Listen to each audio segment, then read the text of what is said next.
live on YouTube, and listen back on Spotify. This is the World of Football podcast.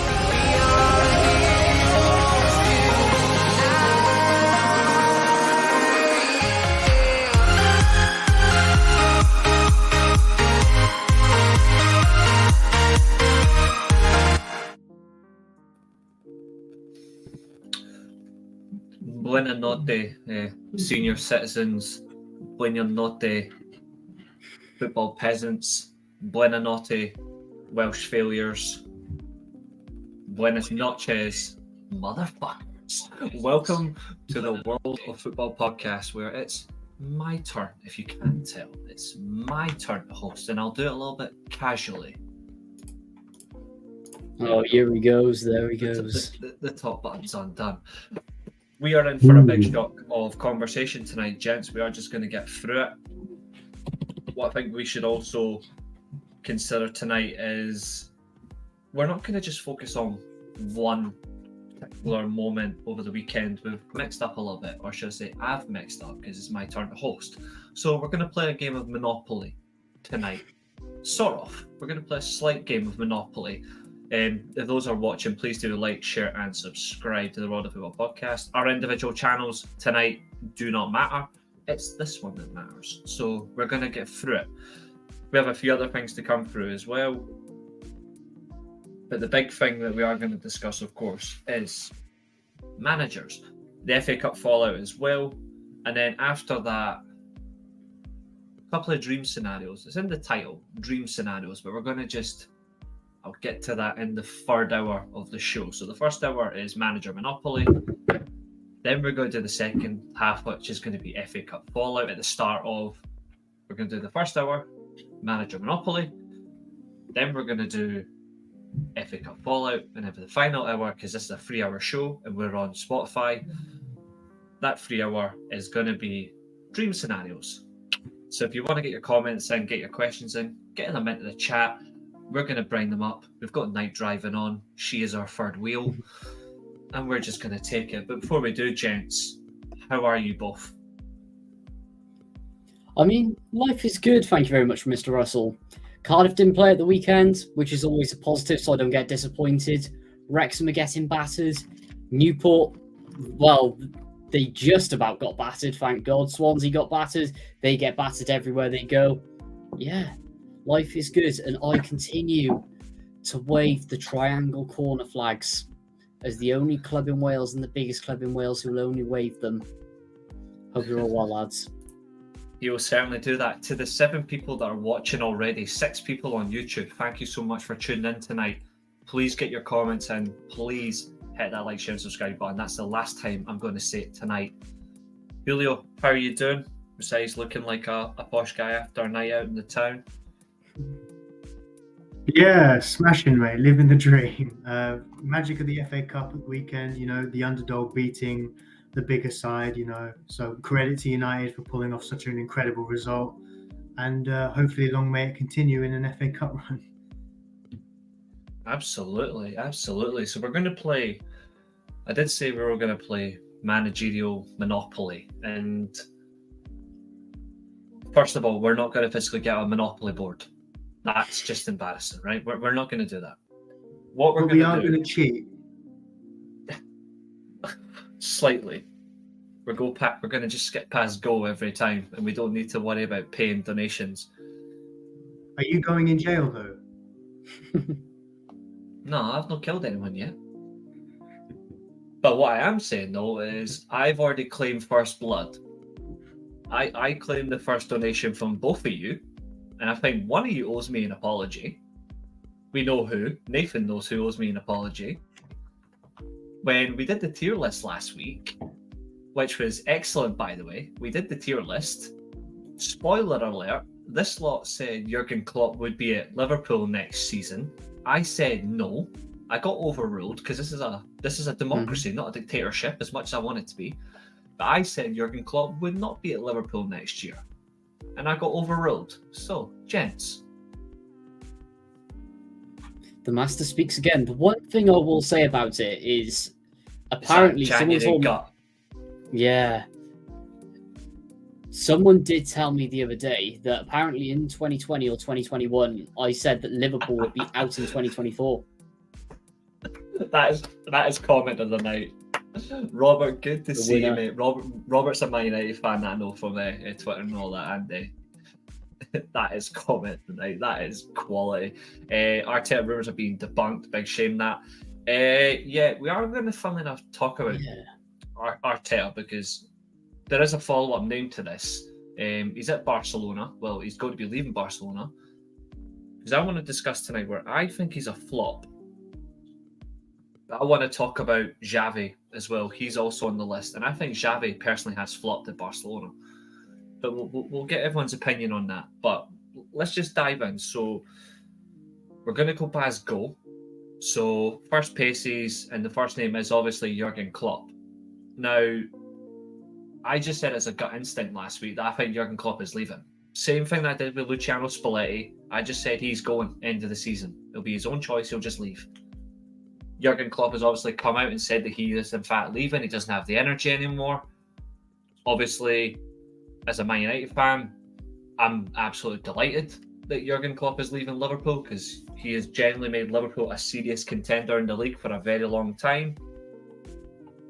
He has had Liverpool seriously, and the annoying thing is he's made Liverpool a serious force in Europe as well again, which I don't particularly like.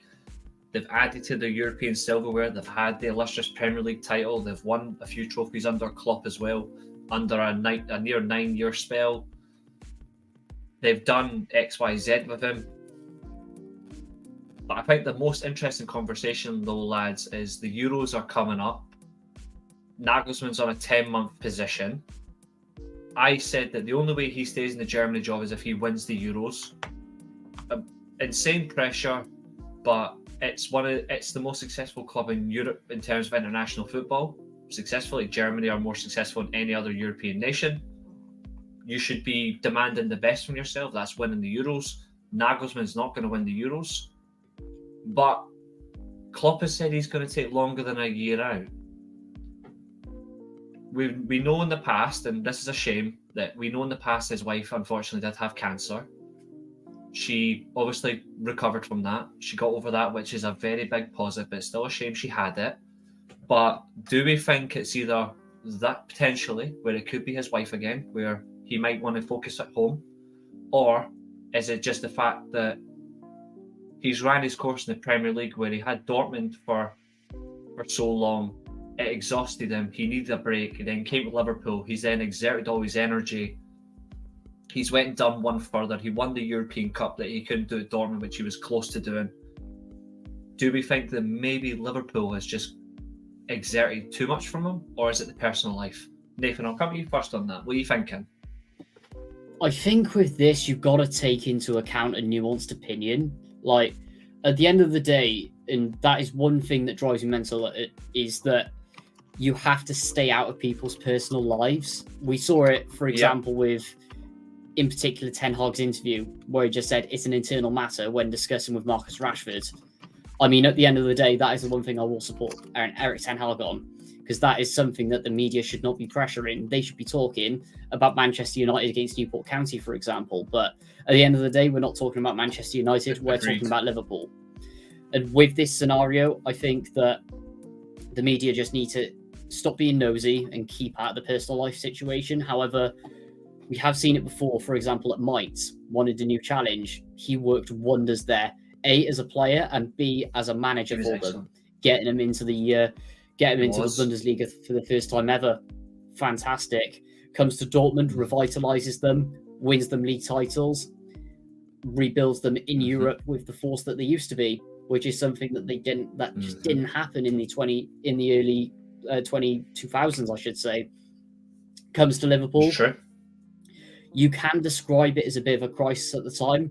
Brendan Rodgers doing what Brendan Rodgers does best. I mean, take out the Swansea job, because that was he was just there to annoy me, quite frankly, and just do a masterpiece there. But at the end of the day, comes in with players who were just absolutely atrocious and not up to scratch. It takes a few years. They give him time, builds an absolute force of English football and an absolute force in European football. builds it so well, enters into this second rebuild. I mean, the one thing I will give him, and it comes from two sides on this, to be honest. I was absolutely shocked that he left Liverpool in the middle of a rebuild, comes in, brings in the players he wants in that midfield and completely changes the midfield, but then steps aside. However, the one thing that I will give him, which in a way that you don't have someone like, I don't know, Brendan Rodgers or Sir Alex Ferguson, or we've seen it many a time in the Premier League where a manager leaves just before a rebuild is needed. And then just ends up, whoever succeeds them, leaving them with just complete and utter dribble, because at the end of the day, it's run its course. The players that are coming out of their prime and leaving, there you go, try and work wonders with that when it's impossible. Moyes had it, for example. Yeah. But the one thing I will give to Klopp is that he's tried his best to safeguard Liverpool for the next man in charge, which in my eyes, fair play to him. But yeah, I think that's a very fair shout, actually. Looking at it from another perspective, because I know you're going to bring in the Germany job into it. Yeah. There's no way that Germany are winning the Euros. As much as a good squad they have, and as much as a good manager that Nagelsmann is, I do prefer him in club football, however, unfortunately. So do I. Is at the end of the day, when you look at other squads, I mean, France have got to be in contention with it. I know it absolutely makes me sick saying it, but England as well, I do really think have a better squad at the moment.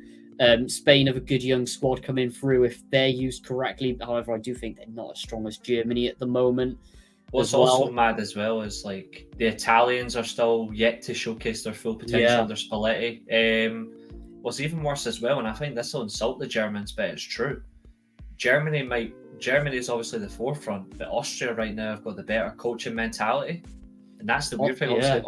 Austria is literally Germany light. It's not disrespect to Austria, but Austrians are literally ran and live in the same way as a German. I mean, at the end of the day, look at how Ralf Rangnick built it up. Absolutely. There's your prime example, and even another one that you could bring into example. Hungary have got a really good squad coming through as well. Germany, etc., etc. Switzerland, as you said, the Dutch as well. I think Germany have got perhaps the hardest. It's not biased, so Scotland are in it, but I think Germany generally has the most hard to predict group at the Euros. I mean, they do have Scotland who are in a bit of a rise right now. The Scotland obviously are not going to win that group, but Scotland can really give you a game. Hungary have been fantastic in the Nations League since the Nations League's inception. The two most consistent teams in the Nations League, funnily enough, are in Germany's group. And obviously you've got Switzerland as well, who are a group stage, hard-working team. They always seem to get out of a group. They're a group stage machine. I mean, at the end of the day, I think with Switzerland, a lot of teams disrespect them, but they have the players there. And like you said, they always seem to get through it regardless, whether that's by draws, etc., etc. Yeah, fair play to them. But I think with FSG now in particular, and also Liverpool moving forward, they have to get this appointment right. Because at the end of the day, if they get it wrong and get stuck in a rut, then this is when, especially with these, well, you've got to call them super teams in the Premier League nowadays. We'll all celebrate if Liverpool go back to mediocrity, but I mean, that's the thing. You guys absolutely will, but they have to get it right. Especially, everyone's laughing at Newcastle at the moment. Villa are going to turn into a top 6 side with the way that they're being run, the financial backing, and also how good they're run off the pitch as well. For example, Brighton, even though they have a bit of the money there, but the way they're slowly building, we're going to be coming on to Brighton soon. We're going to be coming on to Brighton very soon. Yeah, they're on the list as well. Yep, he's on manager monopoly tonight. I think the only way Germany really, crazy enough, the only way I think Germany win the Euros is if they don't just start quick, they start incredibly well, but also they regain that German mentality of just tournament football where they go, right, yeah, we've played beautiful football for a long time, but you know what? We're renowned for just winning tournaments. Like, fuck this, we're just gonna break teams down, like press them heavy, forget possession of the ball. We're just gonna hit them hard, and we're just gonna focus on creating killer chances and score. And for me, that's the Germany way, though. Exactly, that's what I miss. I miss it, and I hate. I agree with Schweinsteiger. I agree with Tony Kroos. I blame fucking Pep Guardiola.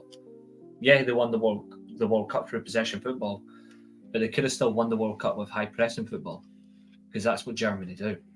Yeah. But who knows as well? The last time Germany went on a rut, they hosted a World Cup on home soil, and they went to a semi-final after getting to a final 4 years before. But that semi-final team ended up going on to be the foundation of something. I think they will get back to that. I think Germany will get back to the highs of football. We do have some great comments, and I'm going to come to you in a minute, Julio. I'll get your opinion on Jurgen Klopp as well. But obviously, Hella says, I think Klopp's realised he's taken Liverpool as far as he can go, and he's not going to break his back. I think that's very fair. Yeah, that's a good shout. He could also be up for Barcelona. We are going to come into that, where we think Barcelona as well. Danny, good to see you, mate. He's another mate of mine. Obviously, he's in my weekly steel chair as well. Obviously, he's a friend of mine as well. Good to see you. I wonder if it's something to do with FSG. Nathan's mentioned FSG as well. I don't think it is. I know they're popular with Scouse fans. Yes, potential. But I get where Nathan's coming from as well. And then Robert says, Klopp feels he's got a massive chance for a Premier League title and he wants to leave as a winner. Everyone usually judge people by their last performance. The funny thing is, though, as you mentioned leave as a winner, Sir Alex Ferguson did it. Arsene Wenger didn't do it. Mourinho didn't do it. And most importantly, the last person to say in a January period they were leaving a club failed to even win a trophy, and that was Manuel Pellegrini. Under City, when obviously they announced they were getting Klopp, he got to a Champions League semi-final, but he didn't win a trophy that season. He did. They won the League Cup. They beat Liverpool on penalties, yeah. Oh, so they did, aye. Oh, yeah, I forgot. Oh, yeah, you know how I forgot that? It's because the house was quiet because Mum and Dad were at that fucking semi-final. Sorry, they didn't win anything that we care about. So they won the League Cup, but they didn't win the big three that he was demanded of, sorry. So he didn't win the league, he didn't win the FA Cup, and he didn't win the Champions League. But he said in January, I'm leaving. And at the time, they were in a good position to win something. Like, they were in a good position to win the league. They were second or third, yeah. They were in with a shout for the title. Obviously, Leicester were top, but they were there. And then they went down to fourth. They went down to fourth and fucked it. So that's Klopp, which is strong. We're then going to talk about potential managers that can replace him. We've already mentioned De Zerbi, but we're going to come back to De Zerbi because there's a few clubs that he's also being linked with. So I'm going to go to the first one, and he's had a brilliant season already. And I'm not talking about Xabi Alonso because I do not want Xabi Alonso to go anywhere near Liverpool for different reasons. But I'm going to start with Ange Postecoglou. So, Julio, I want to get your opinions on Jurgen Klopp, and then I want you to discuss if you think Ange Postecoglou could be a good shout for Liverpool, even though he's only a year at Tottenham. On you go. Yeah, I mean, when the news came out, I mean, the first thing I did was make a joke about how he saw United maybe looking to get their act together. He thought, I can't have this. I'm a cut and run. Yep. But jokes aside, with the way he did that video, it did have me a bit worried that is there something wrong? Like, is there an illness, for example? Or is there something that's put his life into perspective a little bit? Like, I don't know, the Sven-Goran Eriksson news, for instance, but then Klopp made this decision back in November. So maybe it's not that as such. I think that, firstly, I think we can all say that, it is sad for the Premier League to see Klopp leaving, especially with Pep potentially leaving because of the charges as well. I just want to say as well, Doug does make a fair point. The only thing is, Mainz did sack him. That's the only sad thing. Mainz did sack the guy. But that was unfortunate. That's a good point, actually. I completely forgot about that. He did lose his mum. True.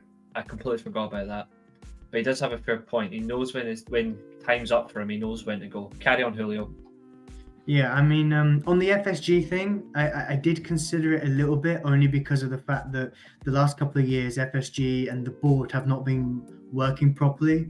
They needed a midfield rebuild starting from last year, not last summer, the year before. And instead of getting someone, they decided to get Artur in on loan and maybe see if they could get Bellingham or someone high profile this summer. And then it turns out they needed an overhaul, which is bad business in football. But I just think that with the timing of it, and I think with the timing of it, it makes me think that did someone from the papers get the news first, and Klopp was like, oh, okay, let's get the news out quick before the papers do. Yeah. And I think with the rest of his staff and directors and the other directors in the club leaving as well, I find it a little bit interesting, but I don't know how much to read into it, because no matter what new manager comes in, I don't know how they would keep Klopp's staff with them. A lot of managers will want to come in with their guys. The director of football that's there has only been there since the summer, and they've had a chop and change of directors since Michael Edwards was there, because ever since it's not been good enough from Liverpool.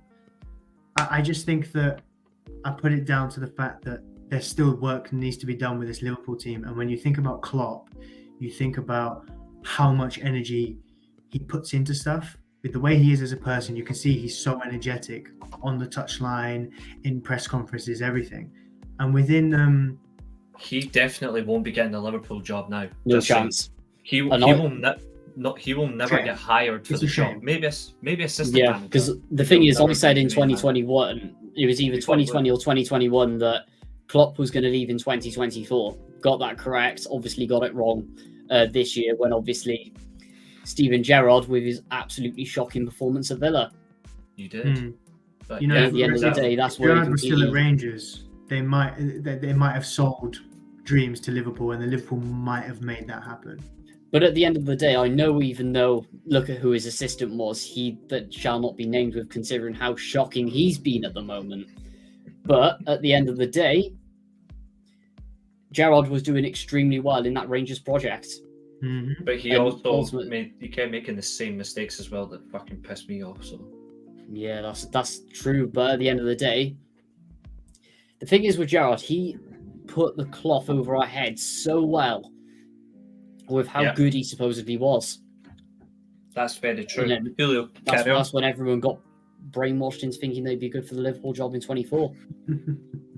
It's that whole big name thing. It's like Captain Liverpool. Surely he's going to come back and whatever. But I think at the end of the day, Klopp knows when to leave. And I just think that there's still so much work that needs to be done to this Liverpool side in the midfield and the defence and everything. And a lot of that spine that was there when he was winning, Salah, Van Dijk, Alisson, they're getting on the older side. They're not going to be around forever. Like I said last year that Salah will go to Saudi this year, and now that's looking even more likely with Klopp leaving, I think. And I put it down to Klopp's not had a break in Lord knows how long. Like 4 months before he got the Liverpool job, that's the only break he's had, realistically. In England, there's a lot of media work to do. And the way Klopp is, he puts all his energy into it. Do you know what I mean? Yeah. Whether it's looking happy, smiling to everyone and hugging everyone on the touchline, or looking miserable and complaining about the wind in Kazakhstan when they don't win games. The point is, I think that I just hope he's okay. I hope all this stuff in his personal life is okay. Like there's no, because if it's something to do with that, then it's horrible. But if he's made this decision for some time and potentially wanted to leave last year, then it's understandable why he'd be convinced to stay on and then think about it again and realize, no, I can't stay on anymore. So all I will say is all the best to Klopp. It'll be interesting to see what will happen now. Sir Alex announced his retirement the first time and the team plummeted, and then he changed his mind halfway through the year, thanks to his family getting involved a little bit. The second time we'd won the title, we'd confirmed the title against Aston Villa, and I think it was after a couple of games he announced his retirement. Well, there was a leak and I think he had to confirm it. But it'll be interesting to see whether they fall off, not just because they will undoubtedly fall off a little bit after he leaves, because this team resembles Klopp. If you look at how they play football and what they're like, it resembles Klopp as a person. So if you take the personality of that team away from it, it'll be interesting to see what happens with the new man coming in, because there's not many like Klopp, and it'll be interesting to see even how it impacts them for the season. whatever competitions they're still in, they're going to go for them. I think they might win the Europa League. I think it's the one trophy that he hasn't won. Considering, I don't think they'll win it though. He hasn't played in the Europa League since his first 6 months when he first came, when they were already in that competition. Got to the final, lost to Sevilla, who were just completing their three-peat as well. So it'll be an interesting way as a last hurrah. Obviously, I think he'll want the Premier League. I still don't think he's good enough. The team's good enough to win the Premier League with that midfield. The name in regards to, I mean, I've said for Klopp, if he doesn't take a year out, he takes the national team job. I don't think he takes any other job at the moment. I think Bayern would have to really convince him to come along, but so soon. But if it's not a sabbatical, it's the national team job. For his replacement, everyone was like Xabi Alonso. I've personally put the name of Nagelsmann out there because, you know, they come from the Rangnick school of football. So I don't think it's an unrealistic name. I'm not saying it's the most realistic, but I think it is kind of I personally think it is unrealistic for Liverpool, and the reason I think it's unrealistic is they're German, but they are German, but specifically they've got a different methodology of coaching. So Nagelsmann is definitely more geared towards the possession side, whereas Klopp is not. Nagelsmann's a good manager, but he is not the right fit for Liverpool in that sense. Liverpool need to stick to the whole methodology of pressing, not 100%. Not that at I'm all. saying it's a name on the list. It should be a name on the list. You mentioned Ange earlier. I personally don't think he leaves a year into the Spurs job for Liverpool. But then again, he left a year into the Celtic job. Was it a year? I swear it was 2 years into the Celtic job. I thought it was 1 year. Five trophies in 2 seasons. Five trophies in 2 seasons for. I don't know why it seems so much quicker than that. It does seem like a blur, doesn't it? Yeah. I get how you feel, yeah. I don't see it with Ange personally. I can't think of any other names, annoyingly, off the top of my head, but it has to be, I think, someone who matches what you said. The methodology has to stay the same, because if you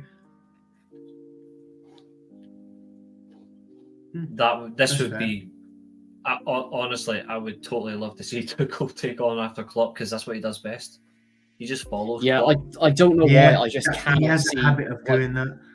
I can't see Tuchel He's going like Rafa there. Benitez. That's the thing. Oh, he won't. He's like Rafa. 100%. He's like Rafa Benitez for Czech. He's like Rafa Benitez with Mourinho. He just follows him wherever he goes. Yeah. I think the difference with Tuchel is he does not fit.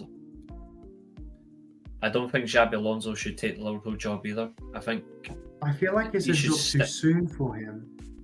I feel like he he needs to stay at Leverkusen a bit longer. Yeah. Stamp his credentials more, gain more experience, and then maybe look for a bigger job. He's done really well at Leverkusen so far. If he goes to Liverpool really quickly, then it'll just really take it all off him. I think it's better for him just to play it safe, play it smart. But maybe that's just because I would have to take him as a Man United manager. But honestly, at the moment, I don't think he's going anywhere. Aside from Alonso, I literally do not know who's going to take the job. How well does Alonso fit with that squad, though? Forget the Liverpool link, which I'm sure you have, Reece, but I don't think it works. Like, his style is good. Like, the way he plays football, it definitely gives me a good impression for Liverpool, Xabi Alonso. But he still dominates possession with his teams, and Liverpool are a better team, so naturally they're going to dominate possession of the ball, but they don't dominate teams that way. Do they have the players to do that, especially in midfield? Like, think of Thiago, for example. I know he doesn't usually come around till the end of the season.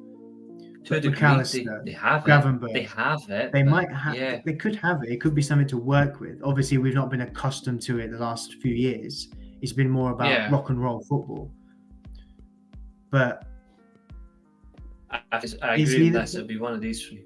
I think Real Madrid's his ultimate job, to be fair. Yeah. I think it's Liverpool, Bayern, and then Real Madrid in that order. Like his club career. See, I think he might want. I think he could end up at the Sociedad job. Possibly. No, Tuchel will be out of a job at the end of the season, in my opinion. He's going from Bayern. I mean, the fact that Kimmich and Musiala want out of Bayern because of him says a lot. Yeah. Like, that says a lot. And funnily enough, Comment Oh, everyone. please. it would be Gerrard will take quality. him to League Two, and those No, what? fans you will know be what's so worse? loyal to Gerrard, they'll slag off everyone else but the manager. Be like, oh, he took us to League Two, but it's the You know players what's- doing this. It's the players. The annoying thing is, right, is you know when a manager takes over a club that they not only do they've played for, but also they actually do support. They'll do everything not to make it fail. You know what's worse is I actually think Gerrard would not be bad for Liverpool. He just doesn't win them a league title. I don't think he's bad. Like, I think He he's turns them into a steady top four challenging team. no. Yeah. I think what I mean is, like, I don't think he wins them the Premier League. But the weird thing is, though, is he's decent in Europe. I'm not gonna say he's gonna win the Champions League, but he'll really be up for a European game if he was a Liverpool manager. I think he would really get them going. It's just where would he go? I think he would probably win a few things, like maybe like the odd FA Cup, the odd League Cup, and all that shit. But Yeah, you can always fluke a cup run. I don't think he'd fluke it though. Like, I don't think he'd fluke it. I think he'd fluke a league title win. Like, that would be a fluke. He couldn't do that as a player. He's not going to do it as a manager. Now you'll just slip on the sidelines. Well, he No. did, to be fair, You can even fluke though a it cup isn't. run. Spurs did it even in the though- Champions League.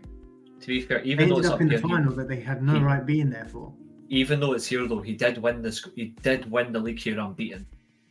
He did win the league up here unbeaten, regardless of Villa or not, which is an absolute bomb scare.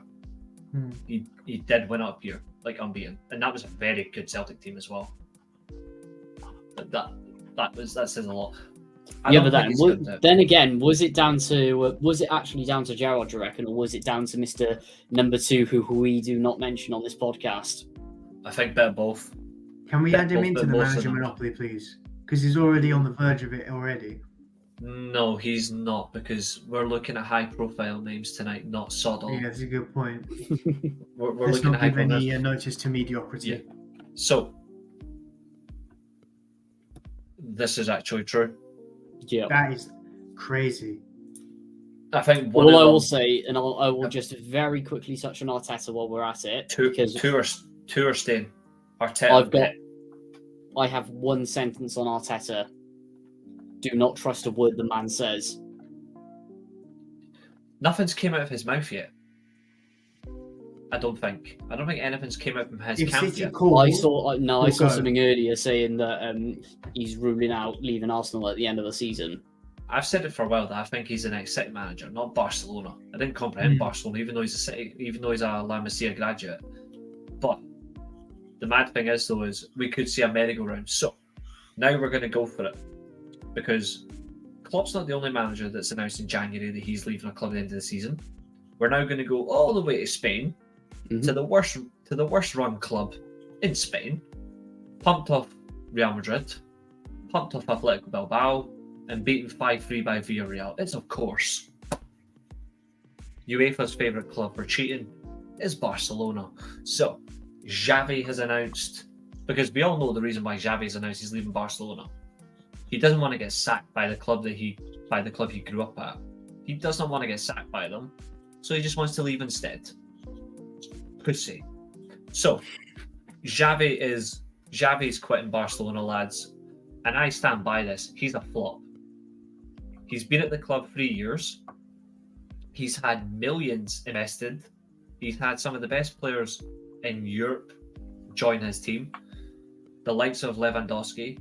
He's got Frankie de Jong in midfield. He's revitalised him. Ronald Araujo is his captain. Despite injury concerns, he's been a top Barcelona player. He's revitalised Ter Stegen. Yep. The wingers have been fantastic for him, but there's inconsistency, failure in Europe time after time. Mhm. One trophy out of, I think, a possible what 12 maybe, give her that. Like obviously he's not eligible for like the Club World Cup and the Super Cup because they've not won the Champions League or the Europa League, so we'll count those out. But Europa League, Champions League, the Spanish Super Cup, the Copa del Rey, and the league title over 3, so what, 12 to 15 trophies, and he's only won 1. 2. Now, what's it? What else has he won? He won the Super Copa and the league last year. So, see, that's Which is Barcelona. quite interesting. So he did win the Super Cup. I didn't know if he had won it yet. Okay, so 2 trophies out of what, 12, 15. If that had been any other manager, theoretically, any other manager, including Pioli, I've battered him long enough. But The thing you've got to remember, though, is especially when you bring in the likes of Enrique and stuff, Barcelona with managers used to be ruthless. Why aren't they being ruthless now?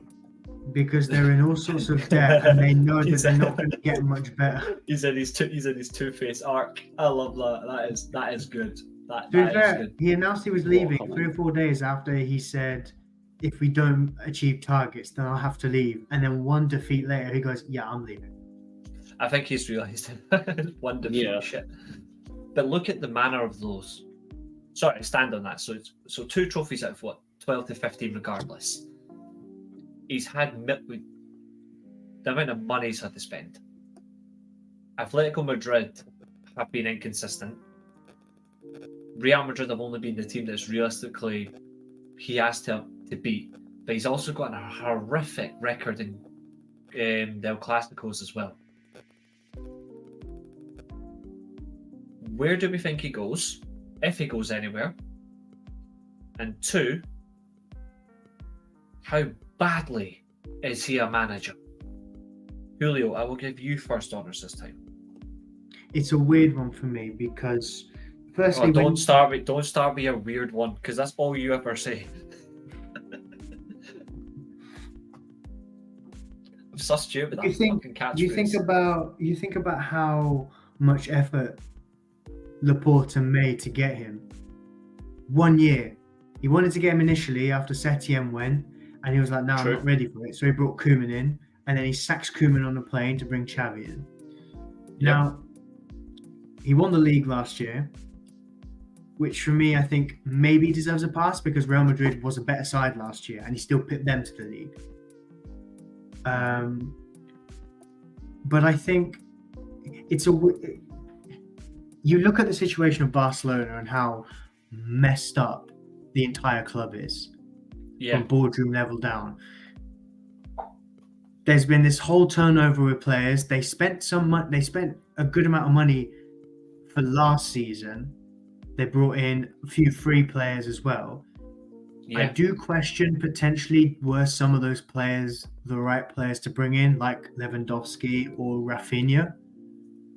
But the summer just gone, apart from a Brazilian wonder kid that they've just brought in now for about 40 million quid, they didn't spend that much money last summer, and it was mainly a couple of free transfers and a couple of loans. That's because they got rid of extended. But they brought in they got rid of a few players, like the Dembeles of the world. And Fati as well, despite his injury problems, is a big loss to them in the white. They brought in Kessie on a free, and then they sold him to Saudi last year. The problem Barcelona have is similar to when Setien went in after Valverde. No one is going to take the job unless they're never going to get the Barcelona job in their life. But because Barcelona are that bad, they have to look. If you see what I mean, like Setien came in and he was fanboying like hell about Cruyff and Barcelona and everything. That's because he played under Cruyff. Like when you look at Valverde as well, like Valverde's the last successful Barcelona manager. Obviously, it says a lot because they wanted him out pretty much every year. He only lost like what, 2 or 3 league games in total in his entire time in charge. Like this guy was quality. I mean, he was unlucky to miss out on the Man United job as well. But I'm like, looking how at do a you list not of use this potential guy? names here, right? You've got the guy at Sociedad, I don't know how to pronounce his name, Alguacil. You've got Van Bronckhorst on the list, apparently. You've got Thiago Motta. You've got Thiago Motta, I Rafa hope, stays away. Marquez. We're going to be talking. Marquez is in the about that as Barcelona well. B team, am I right? Yes, he is. You've got Michel at Girona, which is kind of That makes understandable. sense. That makes a lot of sense. But yeah. then you've got Yeah. Klopp and Enrique, one of which won't fit, and the other one won't go Won't back go there, back. especially. The point is, Barcelona are that bad. If they don't have, there's all sorts going on. You walk in, you don't know how much money you're going to spend. You don't know what kind of project you can work with. Because you don't know whether they can back you or not with Yeah. players. Yeah. So it's such a nutcase that no one wants to touch it. And I just think that Xavi leaving I think it comes down to partly because he's like, I don't know if I'm going to achieve targets and they might sack me, but also with I think he's finding it a little bit difficult to work under those circumstances because I think he wants to implement something and I just don't think there is enough there for him to implement. And I just, A club like Barcelona, there's no excuse to not implement a style of play, though. no, that's what I mean. There's no It's such a excuse. mess. Mm. It's such a mess right now, and the recruitment is questionable to an extent. You know, Lewandowski's not doing that well this year. He's The guy's in been his poor. 30s. Yeah. They spent big money on him last year, and I've kind of been of the opinion where when Xavi got the job, I thought that Barcelona wouldn't spend money. I thought they'd be sensible with the fact that they're in debt, and they'd go right. Kind of similar to what Lampard did at Chelsea, with a sense of using the players from the academy a lot more. So Yeah, but almost we also implement know- their own transfer ban. But we also know what Lampard said about those youth players a year later. True. But my point is the fact that if they don't have enough money, if they're in that much debt, they shouldn't have money to spend. They should just use the academy as much as possible. Use the players that were there. Implement the Barcelona way. But the issue is Laporta needs the money. He needs the TV rights money. He needs the Yes. competition money for when he wins. So he's Bingo. going to be thinking, go for the league every year. And Xavi's probably sitting there thinking, I don't think I can with this lot. I can do top 4 every year. Last year maybe was a fluke, but they looked good last year. So What's ironic as well is you see they were I've also said this as well, but they were overrated very quickly, and that's Pedri and Gavi. They were overrated very quickly by Barcelona fans, and they are good players.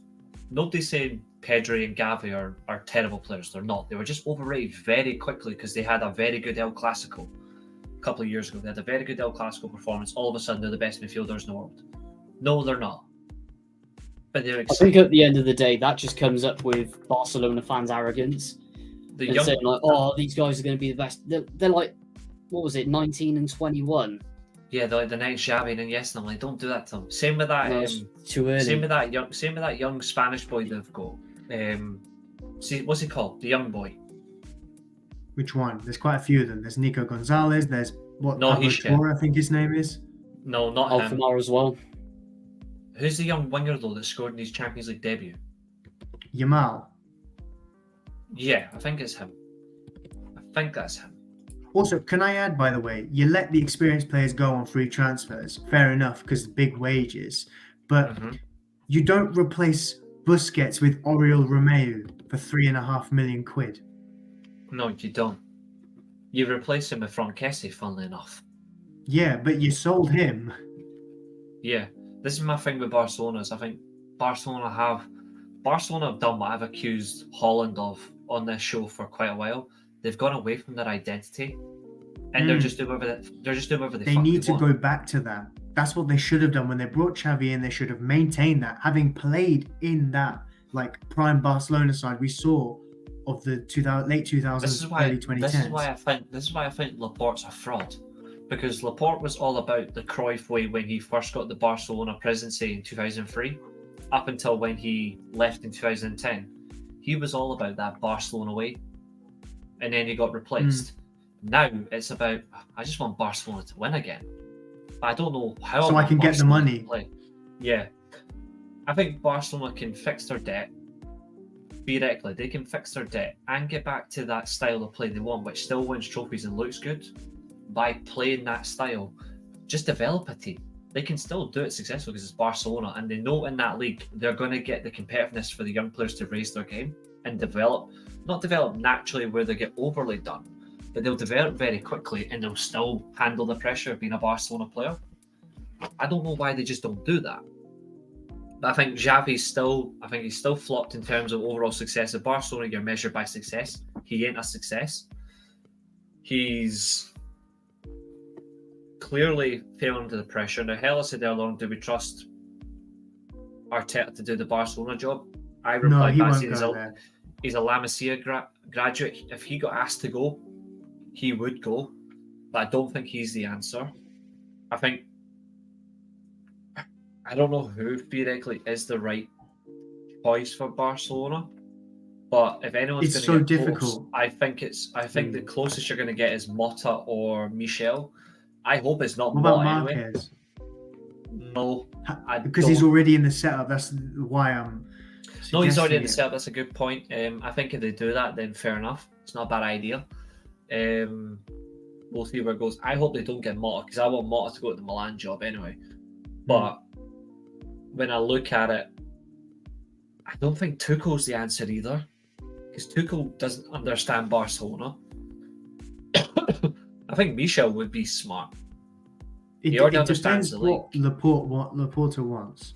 He either has to hire a man, forget this whole let's see if we can win. No, you develop Barcelona with the principles Barcelona have set for tradition for years and decades and decades and decades. Or if you want to win, you forget the principles. You bring in a Jose who, had the whole assistant coach, translator, etc. Has the legacy of Barca anyway. Yeah. Sets up to win at all costs, or you bring in or you try and convince Xavi to stay and tell him you're sorry for setting him unrealistic targets, or you go for a younger coach who is all about those principles, and you just go right, see what you can do for us. The winning will come later, but develop the squad with a transition. We'll sort out our money troubles. But promote from La Masia. So it really comes down to the board. Here and there. Add the luxury signings here and there that can improve that one position. Invest wisely. Don't spend big money on aging players. That's what the last president did, and look how well that went. Yeah. So it has to come down to a realistic approach from the boardroom, and it's because he'll get voted out eventually. What PK's doing at Andorra, he's practicing because eventually PK is going to be a president of Barcelona. I do agree with that. I think that's very fair. That could come sooner than Laporta thinks if he keeps doing the same what the previous guy did, buying players. So there's a lot to do. But exactly, and you mentioned Mourinho a few minutes ago. We're actually going to talk about Mourinho right now as the only. Well, actually, he's one of the two. We've got 3 managers to get through before we get into the final. Actually, no, we've got 4 because I hate the fact that Pioli's still bloody winning, even though it's taking things on. One of the first managers that's currently without a job, we're going to discuss briefly. I'm going to give you one each. So, Nathan, I'm going to give you Mourinho because he apparently wants the Napoli job. Yep. And then Julio, I'm going to give you Conte, who could potentially be going to Roma, which fits really well. So, Nathan, Mourinho to Napoli. What are you thinking about that? Because he does want to stay in Italy. And you know what? Fair play to Mourinho. He wants to stay in a league that he is tactically versed to. Yeah, fair play. He wants to stay in Italy, but is Napoli the right fit for him? I really don't think it is. Fans. It's the wild environment, It seems like it's a follow-up to Roma in that way. It's one side. It does feel like a follow-up to him, but I'm just seeing the Napoli style at the moment compared to what we've seen before with, obviously, Mourinho. For me, I just don't think it'll work because you won't get the best out of the young players. Krivlashala, I can never say his name right. I don't think he'll get the best out of him. Kabincha start, or the Kvaratskhelia. pace, or the pace on the wings either. I don't think he'll work in that aspect. He'll bring in his defensive. He'll bring his defensive philosophy in. Normally, it's after the first season. Just kill any creativity in midfield. And as much as I do rate Jose Mourinho as a manager, from some of the work he's done over the years, is Napoli the right job? Not for me.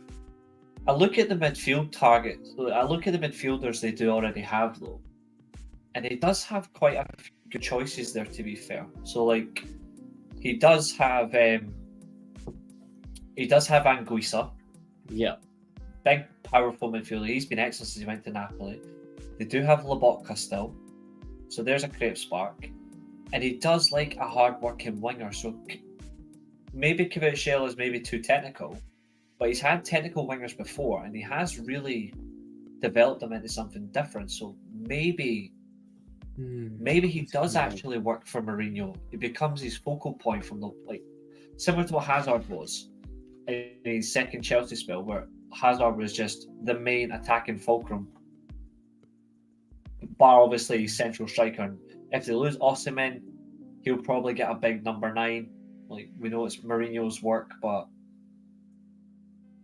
there are some elements of Mourinho in that Napoli team, like the arrogance of them and all that, and the way they'll defend and sit back. But I do get your point, though. Is it the right choice? Will the president do it though? Oh yeah. Because with what comes with Mourinho is, if you've not done well in 2 years, it's going to start going wrong in the third year somewhere. Unfortunately, that's what history says. We every single job he goes to, Mourinho always has the same spell. Rebuild okay in the first year, get the fans on board. Second year, do extremely well, and then you think, okay, Jose Mourinho, one of the greatest managers of all time. Third year, bust up. Park the bus. Sacked. He would at least probably win Napoli. The weird thing is, though, is he'd probably win Napoli a European trophy for the first time in decades as well. That's the funny thing. That always happens in the second season with Mourinho. I mean, minus Spurs, when at the end of the day shooting themselves in their own foot with sacking him before a cup final, but... True. In fairness, first season at Roma, first season at United, he won a European trophy, and first season back at Chelsea, he took him to the semis of the Champions League. He also won back-to-back European trophies in his first 2 full seasons at Porto. Mm-hmm. And Inter also won a European trophy as well. In his second season. That's a good point, though. Hell as well says Jose won't get out of Napoli alive if he pisses the fans off with a special brand of straight talk. That's true, but the Napoli ultras would genuinely love to have a manager like him. I mean, they loved it under Ancelotti, even though Ancelotti didn't work to a degree, and they loved it when Benitez was there as well. So it's kind of the reverse. Before I come to you, Julio, about Conte, I just want to say that Manchester United have now released a club statement on Marcus Rashford, and I'm going to reveal another corner flag one. Yeah. I'm going to reveal corner flags, man. Is it actually a corner flag one? No, you're going to love this, because this is very, very funny. Marcus has taken responsibility for his actions. This has been dealt with as an internal disciplinary matter, which is now closed. Rashford trained as normal today and will be available for selection against Wolves on Thursday. Now, that was a very, very short-term internal disciplinary matter. I am going to say this right now. Get him gone. Because that, to me, is horseshit. Get him sold. He's basically said, I'm sorry, I'll take the fine and I'll move on. You went and go fucking drunk, mate, in a different country. You should not be playing for this football club. And the fact that he's now in the squad to start on Thursday is embarrassing. For me, it just screams elitism. It screams the fact that they're willing to do it for him, but they're not willing to do it for a man who stands by his principles, and that's Jadon Sancho. Very true, because at the end of the day, with how long Rashford's been there, thinks he's the poster boy and the main star of Manchester United. And he freaking isn't. When in reality, Rashford plays well if United play well. Yeah. Not the other way around. And ultimately, at the end of the day, it's another ego issue at Man United, thinking they can get away with whatever, and the club will still let them do it. Do you know what it is with Rashford? Because the right? fans backing him. Do you know what it is? Firstly, I hope if there's something going on in his personal life, because he's had a rough few. I don't know if there's something going on in his personal life. Well, he was back at that nightclub with his ex. He keeps getting back with. That could honestly be something, but I just think that Rashford, I think, is that one friend in the friend group at school where all of his mates are pricks that aren't going to get anywhere, aren't going to be successful at that school, and he's the good one that everyone is like, you can do well, but you're getting misled. Stop following them, and he still mates with them. Like his friendship group was Sancho, Pogba, Lingard. We saw what's happened to them at United, right? And Rashford is the good guy that's being misled in that group. That's what it looks like right now.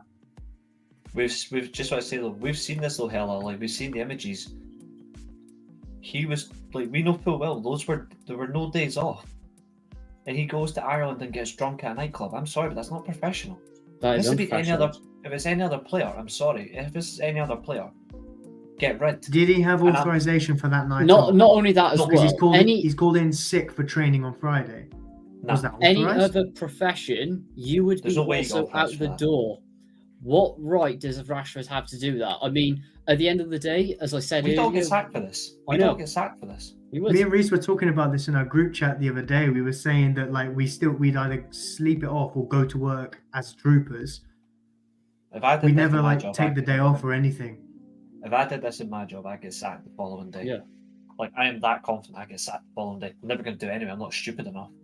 But I know that I would get sacked. I've gone to work post night out. I've turned up to work at 7 after being at the club at 4 or 5. No sleep, but I'm still there. Or if you're going you reap what you sow. Or if you are going out but you've got work the next day, don't drink. Leave early. Don't drink. Hang on, he was in another country. Why was he staying out in Belfast? Exactly. Not the equivalent of that though. You can have days off. Was that the Friday though? We had training the following day. So right. If he's allowed to go away, that's fine, because I think he was there for an event as well. But I'm fine if players go for those sort of things though, but then you immediately go out to a nightclub and you do all that shit. Like, there's professionalism, then there's that. Listen, I hope Marcus is good. Professionalism. He's made a lot of terrible decisions within the last consistently. Year. He's a dumbass. And I just hope this isn't one of those downward spirals. But he needs someone to get him in a headlock and be like, listen, mate, what are you doing? Personally, I'd love to know what's going on inside his head, but I know I did allude to it earlier as well, but I think the way that Ten Hag's dealt with it is very, very good. Trying to keep the media away from it, deal with it internally. Internal matter. Yeah, let's not give him the publicity of it. Which helps. I don't like people making the comparisons to Sancho though. Like someone, Reece, you might have seen what I tweeted in response, but someone was like, oh, what about this with Sancho or whatever? And I just replied with, name 5 good Sancho performances at United. Yeah. Sancho wasn't pulling his weight in training at all or on the pitch. Rashford, we saw what he did last season. Okay? He gets a little bit of a pass, but when he's behaving like this, the pass isn't there anymore. It's not. Because he's not pulling his weight this season either. To me personally, though, and I say this with greatest respect, though, and I'm all for it. Like, people say that players aren't allowed a life. Players are allowed lives, and that's all well and right. Everyone's entitled to have. First, though. Yeah, you're entitled to have a personal life. I've got nothing against that. I'm never going to tell someone like go and enjoy yourselves. There's enjoying yourselves, and then there's going to a great extent where we're in such a negative position. We really need everything we've got, and he's out there doing that. I'm sorry, but that is not trustworthy enough. Like, you can't trust that. And who's to say that he doesn't do this again between now and the end of the season? Like, there's another thing. Who says he doesn't do that? It wouldn't surprise me if he does. It it wouldn't surprise me if they've not announced a fine, but he still gets fined. If he gets Like, fined for 2 me, weeks' that's- wages, if he gets fined 2 weeks' wages, that's close to £700,000. I mean, at the end of the day, like, this is the thing that annoys me with these fines to like players. What effect is it going to have? Because It's already they're still proven not it doesn't have an wages effect. anyway. It's not going to do anything. In fact, it'll just be like, oh, go find a week's wages. Don't bother me. Let's just do it. Yeah, You know, I've got I the think money. we need to see something really tangible for punishment, and a fine isn't enough for me. But that's just my opinion. Everyone's entitled to their own, and you're entitled to think what you think about it. But I think another thing that I hate about this whole situation as well, people have blinders on for certain players as well. Like their favourites they're untouchable in terms of if you question their loyalty, if you question their position, if you question their attitude, their behaviour, it's instant attack. He's one of them. Yeah. No one is untouchable in this United squad currently. Not unless you're a Player FC fan, and we know that is always the case. They are untouchable. They're always going to be defended to the max. I will never give them that satisfaction again. But anyway, Manager Monopoly. Let's go back. yeah, last one, because we're going to leave De Serbi. We're going to leave Alonso because, to be fair, we can come back to him another time. But we'll wrap up with Conte and then we'll move on to the FA Cup. So on you go. So, as you both know, I love Antonio Conte, and Sure, you've had your hair grew back just like him. fair play, Reece, fair play. Conte coming in after Mourinho wouldn't surprise me. He was close to the Roma gig in 2019. Correct. I feel like the Roma fans would get on side with him, but the thing how well does Conte work on a budget? Tottenham. To be fair, look at he was at Barry. To be fair, Barry, and was it Siena as well? He was before he went to Juve. Yeah, their budgets. But the market is different. The market was different then as it is to now. I think the way Roma's set up, I think whether it be a. Roma have spent big though. To be fair, in the past couple of years, they'll be willing to spend big. They've sold a lot of players though, haven't they, as well? Yeah. Yeah, they have. So it'll be interesting to see what Conte does with the players already there. I think he'll get the most out of players like Chris Smalling and others. True. I think obviously the fact that they've been playing like a 3 centre-back formation. They've changed that though under De Rossi. They went back to. Has De Rossi changed that? He's went to a back four. I thought he would have changed from remove the holding midfielder in the 3 midfield to a 10, like a 3-4-1-2. No, he went. That's what he was going to do, but then he changed it to outright back four. He went 4-2-3-1, and he played really well. That's interesting.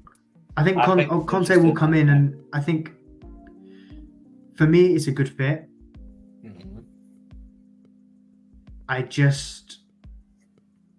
Conte wants to win everything he can.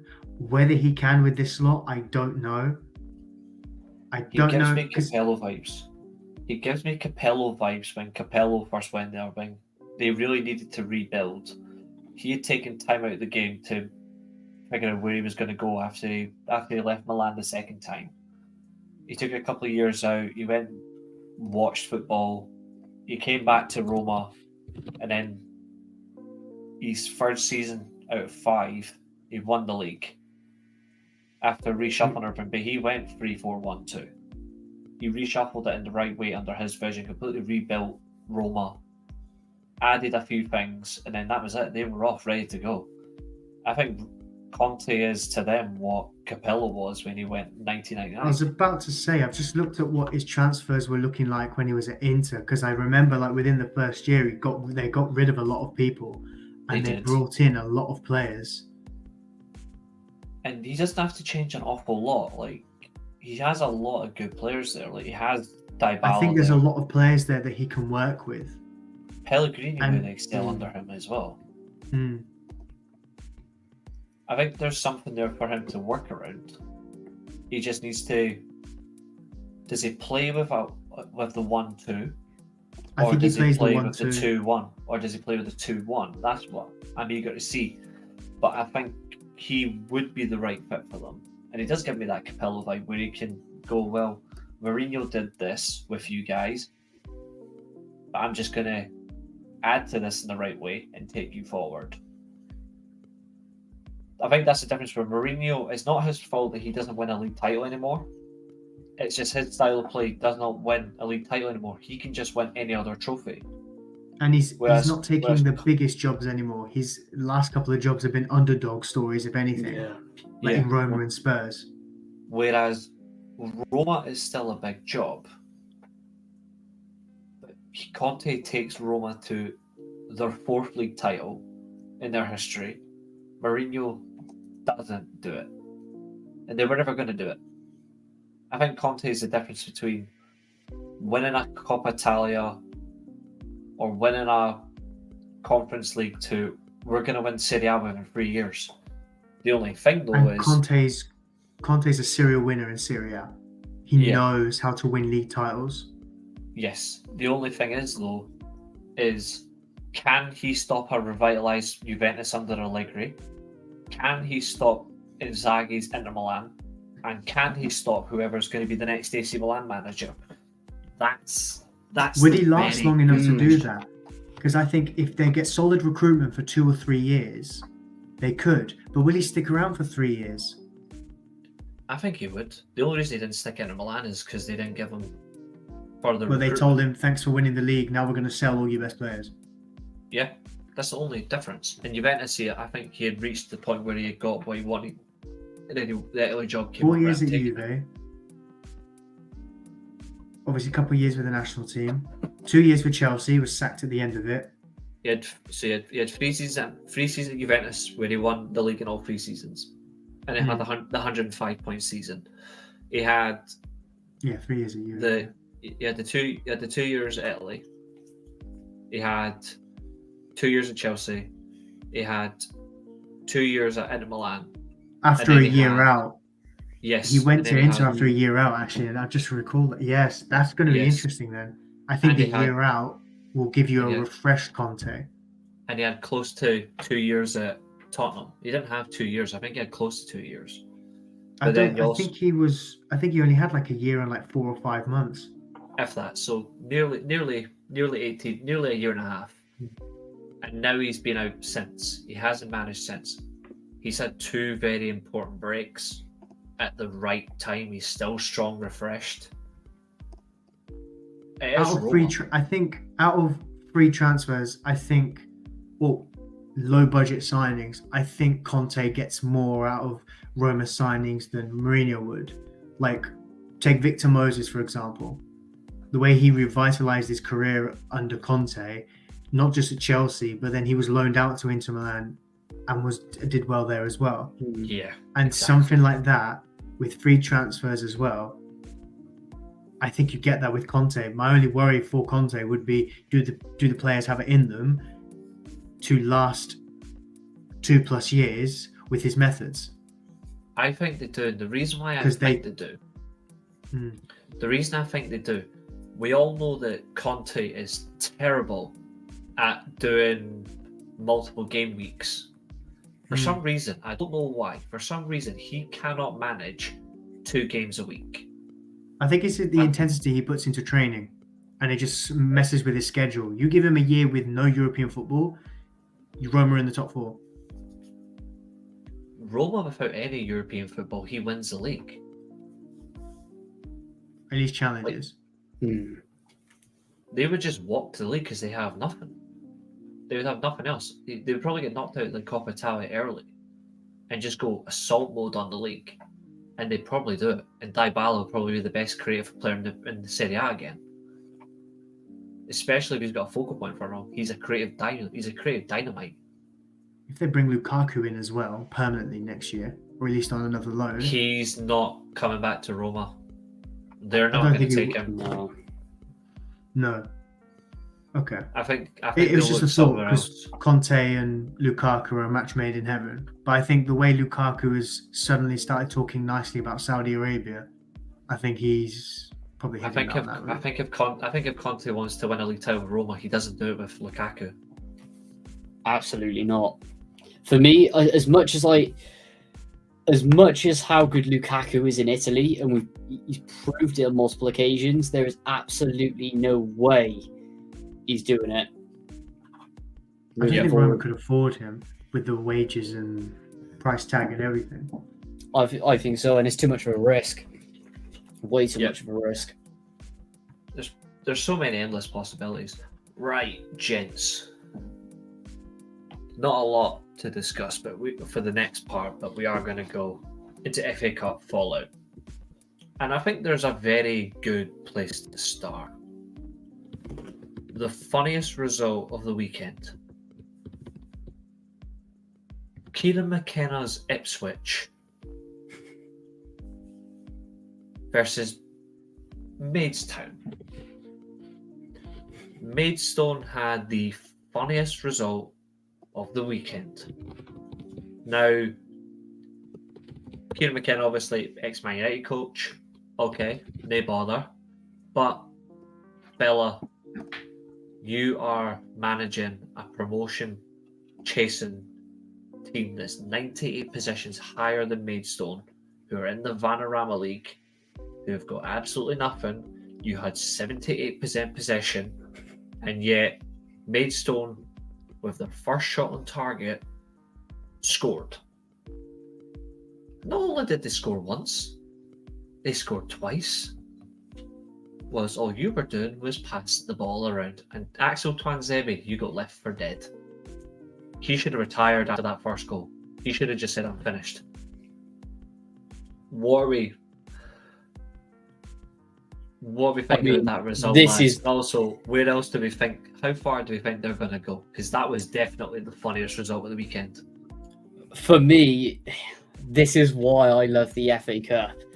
Ipswich, as so many of these teams high up the divisions, whenever it's the gap is there between the two teams, the arrogance from certain team always shows in these matches. Maidstone go into it, play the game sensibly, break them down on the counter-attack. Ipswich go in so arrogant and cocky, and it ends up really costing them. Maidstone had really good setup at the back, ground down and pushed it forward. Reynolds was terrible. He was. And at the end of the day, we're going to see it over and over again.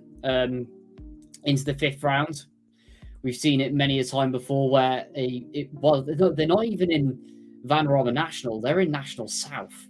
Exactly. Even further than that. That's the one thing that I think makes it even more special for me. And not only that, they've got another favourable tie. They'll go through that tie. They will. I think they will as well, because then they'll get Prem opposition. They'll get Prem opposition, and then they'll get knocked out of that. But they'll win the next tie.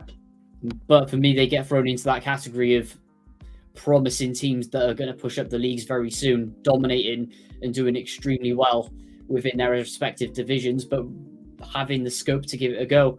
I mean, you got about them into the likes of Crawley, that Fleetwood team, obviously with Jamie Vardy in there, absolutely fantastic.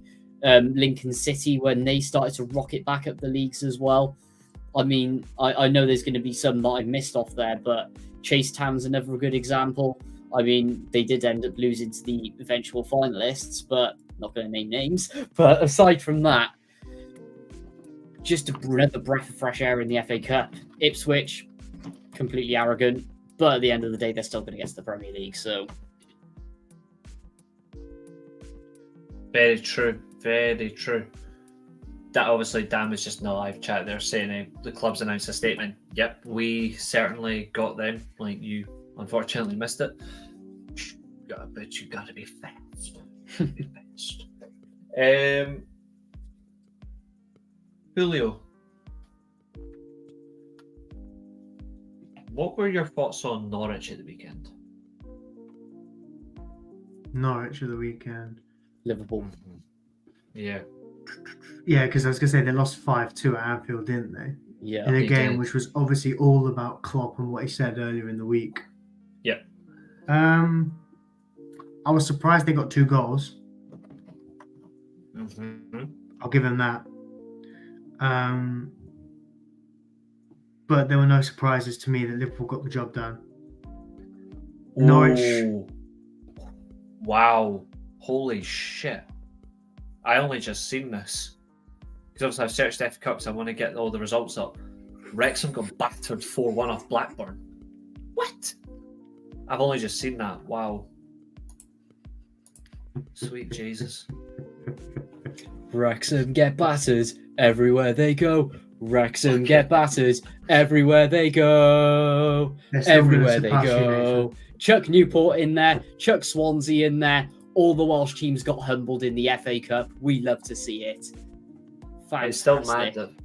It's still mad that fucking Newport scored the goal of the weekend. To be fair, what a goal it was as well. Yeah. But anyway, carry on with your game, Julio. Norwich versus Liverpool. Yeah, I don't really have much more to add. It was straightforward for Liverpool, in my opinion. I didn't see Norwich going there and getting a result. You know, David Wagner was just like, I believe he was like on the brink of the sack a couple of months ago, wasn't he? Yes.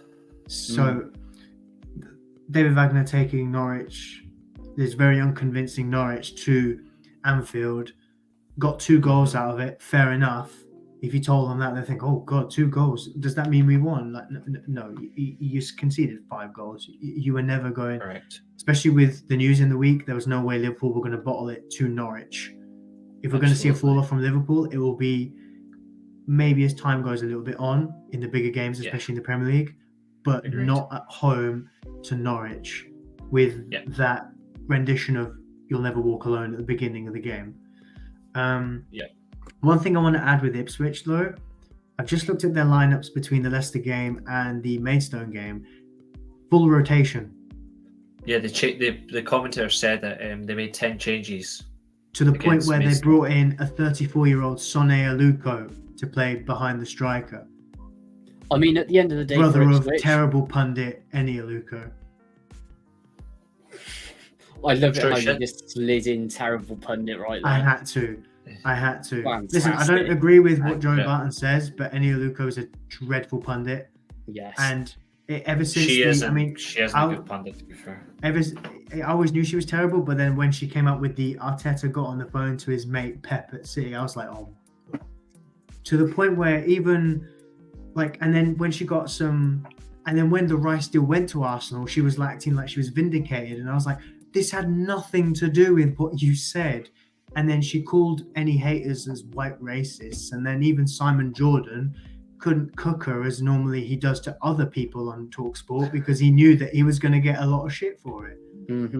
I've seen Simon Jordan rip people to shreds with their buffoonery and idiocy, and I love the bloke for it. But when I was there waiting for him to tell her why she was wrong, and he was just there like, you've just admitted to operating dodgily as a sporting director, and maybe it's the same in the women's game, but it's just ridiculous to suggest such that in our game. I mean, as much as I always laugh at Simon Jordan for one of his opinions, and I say it in fact, I just need to get a clip of that on here anyway. Everyone knows the clip that I'm on about. I don't. But you haven't seen it.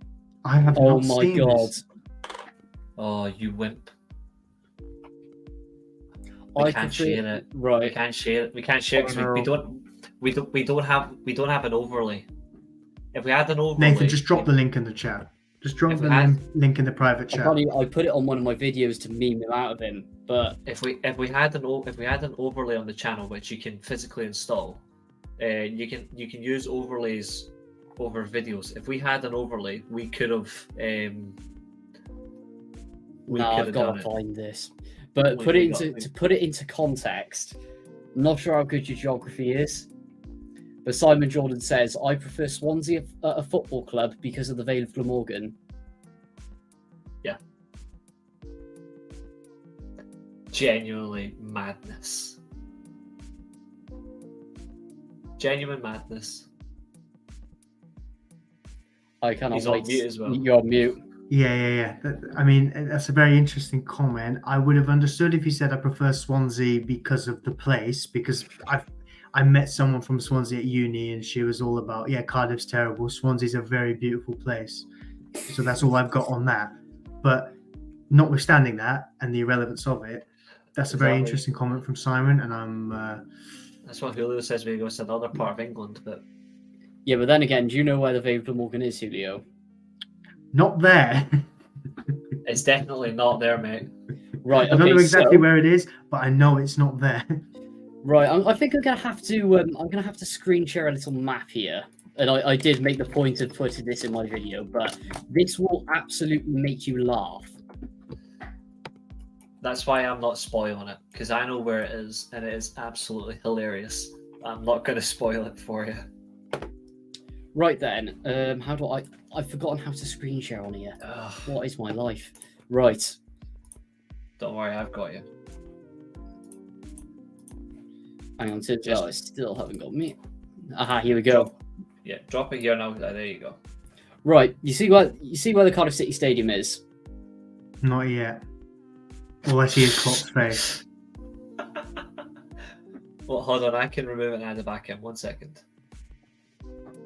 It should show up in a second. It's because it's actually I blank. can't believe you haven't seen this clip. Oh, No, it's not loaded. All I'm seeing is Klopp.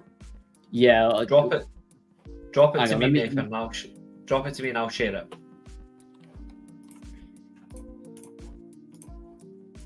Drop your link in the private chat and I'll be able to share it. It's cool. There we are. I got it. Tangents aside, got it? Ipswich. Yeah, I can see it roughly. Right. Okay. I can't because of how incompetent this comment is. So you see that road? You see where the Cardiff City Stadium is? Yeah, You see where that road is? on the left. Yes, and then The there's just yellow nothing. Yeah. So that side is Cardiff. This side is the Vale of Glamorgan. He's an absolute tit. And the guy said, I prefer Swansea because of the Vale of Glamorgan. When in actual fact, he prefers Cardiff. Yes, and so For as the Vale of Glamorgan. sorry, I'm just going to pop it back up here. Oh, let me just... To make it even funnier, guess what our training ground is called? Oh no, what is it called? Hensel Castle at the Vale of Glamorgan Resort. Exactly. Iconic, Idiot. iconic stupidity from Simon Jordan. But then again, going back to it, the only sensible thing he said is Enya Luko's a terrible pundit. So we will move swiftly on from there. She There's my genuinely rant is. She genuinely is an awful pundit. But even in the women's game, I've listened to her a few times in the women's game, and she still sucks. It's I'm a sorry. shame because people look at her as say, oh, they say female pundits are Yeah. bad, and they use her as an example. I'm like, no, they're not. The presenters are decent. I've seen some others. Then nowhere near as bad as Enya Luko. Enya Luko I remember and at Emma the Hayes World are Cup coverage terrible. when you had Emma Hayes there. She sucked. Really interesting. Emma She Hayes sucked. has got some incredible footballing knowledge, though. She does. She's just a, Absolutely amazing. oh, she's got great knowledge. She's just a shit pundit. Got Emily Sanderson lookalike. She's crap and all. Oh my god. Oh, Sue Smith. No. That Leanne chick. Oh, yeah. Aye, absolute hobgoblin. She's a Now, who hobgoblin. remembers- And Karen just Kearney thought of it is as a well. cockwomble. Aye. I just remembered. Who remembers the Enya Luko comment from the other week? That averages about 1 goal a game. Oh, when the terrible maths. I can't remember what the actual Yeah. number was it, but I just remember seeing She's- that and be like, We need to introduce this Enya. wasn't she a sporting director at somewhere at one point? Yeah, we need to introduce Enya Luko to Scott Steiner. He'll teach her maths. He'll teach her the right kind of maths. You know what? Okay. I'm hosting next week, aren't I? Yeah, Yes, you we're getting are. a pundits tier list. There's our tier list. Jesus Christ.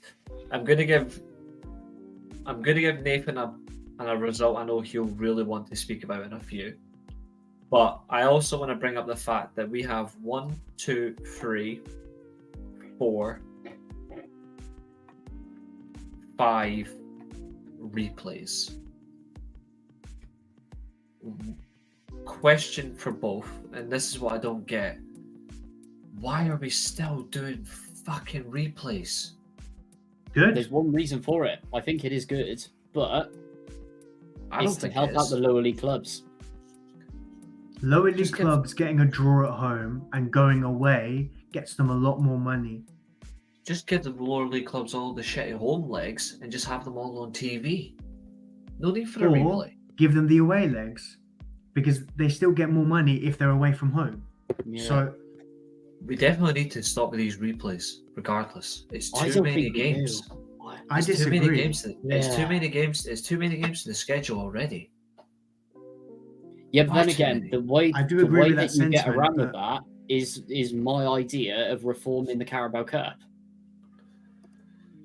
They've already got the Johnson's Paint Trophy. They got the Johnson's Paint Trophy, but Well, I know Papa I'm But John's they let now. under 23s compete in that. yeah. I don't I see the mean- relevance of that. Well, They won't no, win it. tell a lie. I see the relevance because the jump from under 23s football to men's football in League Two is such a big jump, and you see a lot of young players get lost in that, especially Yeah. goalkeepers and strikers. But Most they need to be especially. playing it more often, I know not it is. just in a group or anything. I know it's very favourable on Championship clubs over League One and League Two clubs, but Yeah. for me, the only way to reform it and reduce the amount of and it helps out the Premier League clubs as well. But the only Yeah. way to reduce the fixture load that will really benefit it, and also this will also help get more clubs into Europe as well, is Europe. if you are in Europe the season prior, you are not allowed to enter the Carabao Cup. I don't think you can take them out of the Carabao Cup, but I have another. Especially I think when there's a winning bet- it I gives you a think- chance in Europe. I have another idea, but it's slightly Yeah. on your. It's It slightly does. on your take. If you are, for example, a Premier League club, obviously it's the top Yeah. 7. The top 7 are now in Europe. Soon Instead to be of top 8.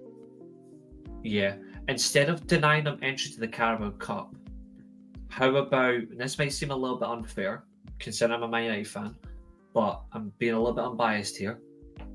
If you're a Premier League club that's in Europe, you're not allowed to enter the Carabao Cup or the FA Cup until at least the 4th or 5th round. I massively disagree with that. Because Even if it's just the 4th round. they already come in the third round, so extending that, delaying that entry might. I don't know. It's always been like this. Even if Even it's delaying then, an with the- even if it's with- delaying an entry, what you could do is similar to what I suggested about the Scottish League Cup up here, where you've got East and West, also North and South, etc., where you split them both into groups. Like the And then MLS you have- Cup. Yeah, our League Cup is the exact same. But to be fair, the Papa John's Trophy is also the same. It's a group stage, and then they progress.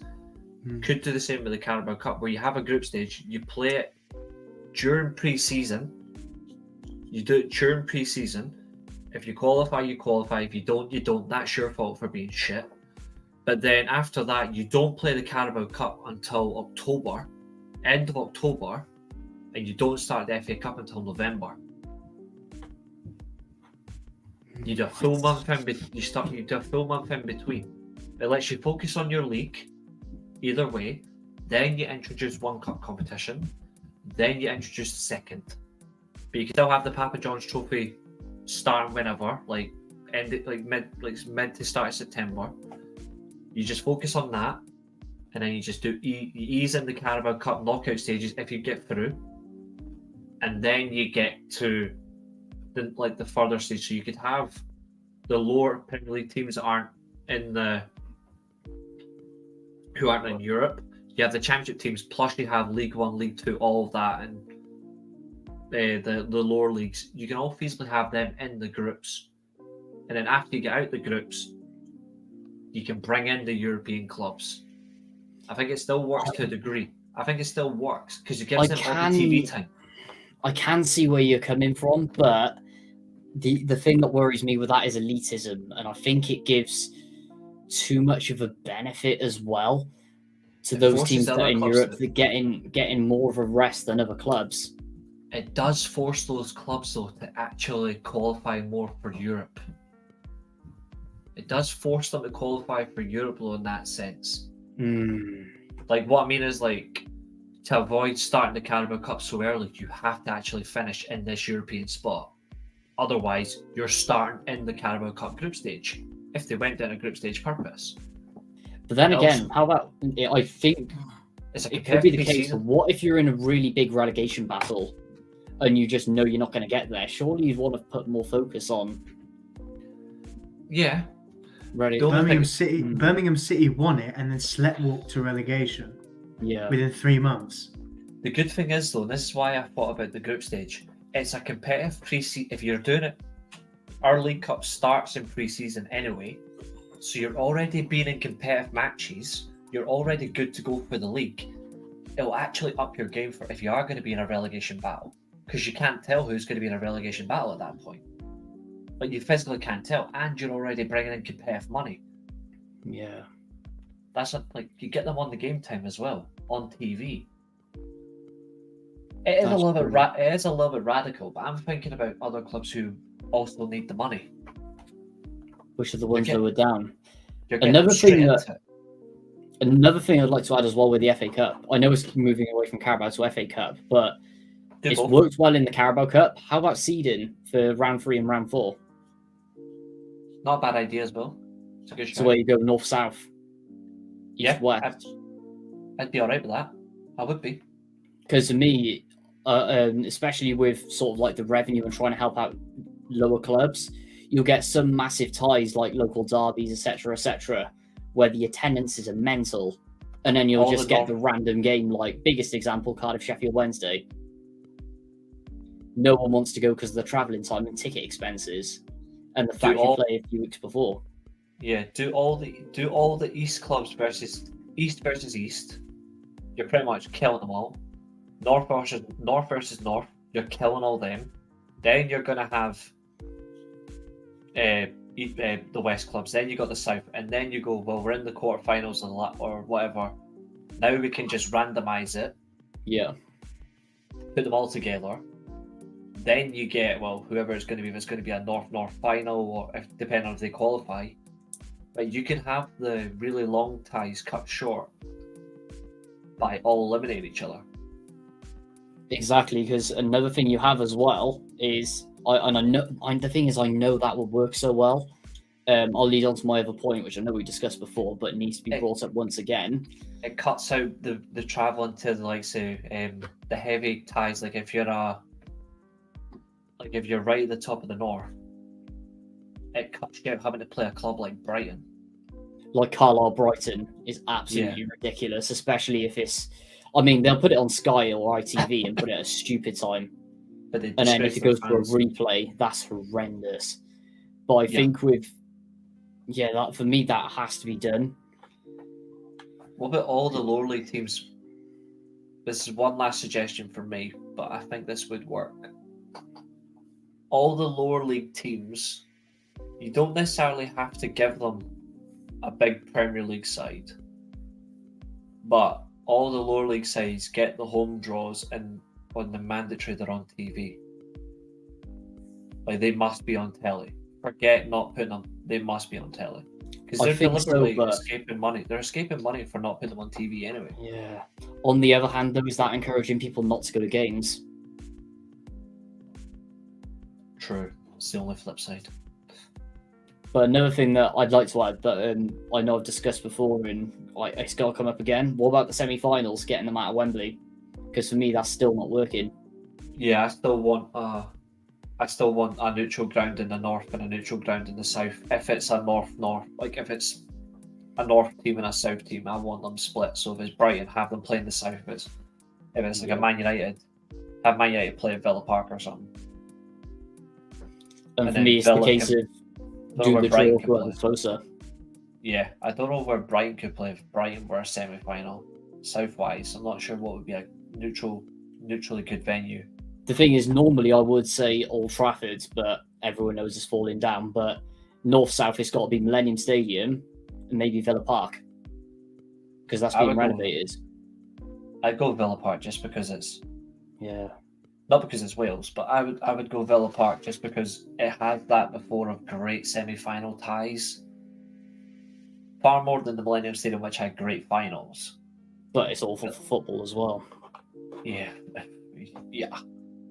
There is so much. We can do a full show on that one day. To be fair. We could just do a full show on what we can do to reform and radicalize domestic football. Julio, do you have anything to add on it? No. Anything how you change on the? No, Nice. because it's not. It's something that I've said that I'm one of those where I've said it's been like that all the time, and there hasn't. I don't think in the 2000s there was much complaint for it as there is now. That's because I think it was just everyone just got on with it. Well, apart from the clubs who decided. That's what I mean. Is like everyone got on with it then. I'm of the opinion of why don't you just get on with it now? Yeah. I want to move away from elitism as much as possible. Yeah. But I can see why you guys were thinking where I can see why you guys were thinking. I can see why you guys were thinking my point was elitism, and I totally understand it. But then again, if it's going to benefit your club, then happy days, isn't it? I was trying to find a way that doesn't really benefit my club. I was trying to find a way that actually benefits the other teams who necessarily don't. The only issue I've got with the FA Cup currently is that between the Premier League and then the Championship and then the rest of the football pyramid, the gap is getting bigger with more money going to Premier League and then parachute payments in the Championship. The gap's getting bigger, and we're not seeing these magic of the FA Cup ties. These upsets. We're not seeing much of these anymore. And it's quite disheartening watching it as a neutral. Because when it's FA Cup weekend, you're watching all the games. Even if your team's not playing, you're still watching them. You're taking an interest as a neutral. And we've some of the best cup ties before have been upsets. Portsmouth got relegated whilst getting points deduction after points deduction, and we're in an FA Cup final. Bastards. So, but that's for different reasons why they're bastard. Just to follow what I said earlier about Marcus Rashford, Rashford attended a meeting with his brother and agent Dwayne Maynard, John Murtough and Ten Hag at Carrington on Monday, which is obviously today, with Manchester United want to establish the truth about last week's events in Belfast. That comes from The Athletic. Just for anyone that's watching that. Do you reckon there's a possibility that Rashford actually said sorry in this instance? Could be, yeah. If that's the case, then fair enough. That's why we're not seeing such a big backlash for it from within the club about it. We're seeing just a statement being like, yeah, the conversation's been had. That's it. Yep. But for me, close the book on it and still punish him harder. That's what they got to do at the end of the day, and tell the media to stop poking their nose into it. Absolutely. Right, I'm going to give you 2 games each, and then we'll probably discuss a little bit of Man United Newport. We probably shouldn't, and after that we'll move on to dream scenarios. So Nathan, obviously you're going to get the 2 demolitions of Wales. So you're going to get Blackburn Rovers versus Wrexham, and you're going to get Swansea's 5-0 first half smashing. Julio, you will be getting Tottenham Man City, and you'll also be getting Everton's ridiculous defeat to Luton. So Nathan, full screen, the floor is officially yours. I'm going to say this on full screen, and I will always say this. There is only one team in Wales, and it remains us that still have those triangle corner flags. We're the biggest. Everyone can't stand us. Bosh. First of all, let's start down west. 5-0 down at half-time. The hipster way's really not working, is it? Luke Williams getting absolutely decimated. Bournemouth going 3-0 up within 15 minutes. Some cracking goals there, just ripping that defence apart, which has always been weak. Took the gas off and just put out a nice comprehensive performance against them. God knows why this game was on a Thursday night. That was absolutely ridiculous for the travelling time. Absolutely stupid, probably just to get it on TV. But aside from that, fair play Bournemouth. That FA Cup dream ended very, very quickly, didn't it? And not only that as well, when they were saying about how we got battered 4-0 by Sheffield Wednesday, with basically no squad depth at all. There you go. More importantly, Look at those stats. Demolition. Defending, shocking. It's a thing of beauty. I mean, at the end of the day, they're trying to claim that Luke Williams is playing the Swansea way, but he's really not. He really struggled in this one. Abandoned his principles just because he didn't have a game plan on how to break down a very good Iraola Bournemouth side. Oh, that's so satisfying to read. Russell Martin 2.0 is absolutely failing, but let's not talk about them. Let's get on to the true one. Wrexham 4-1 against Blackburn, getting a really, really good humbling. Obviously, it's been on this at the same time as we've been on here, so we haven't. I really can't comment on it much, but yeah, Blackburn, they need a good cup run. John Dolph Thomason's going to get them through a good cup run while they're not really doing well in the league, and yeah, really showed Wrexham up tonight. I mean, 7,000 Wrexham fans did go, so that looked pretty decent. But yeah, Blackburn, most deserving winner. Comprehensive performance yet again.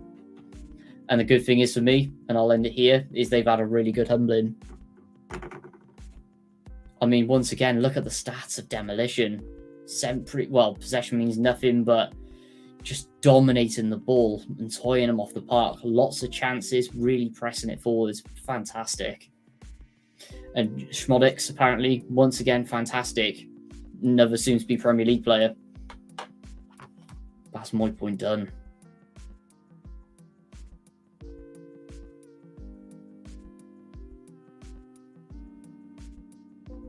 Reece, you're on mute. Yes, I am. Nicely said, Nathan. Nicely said. Right, Julio. Before I want to say this, Wrexham did achieve a 3-4-3 for passes.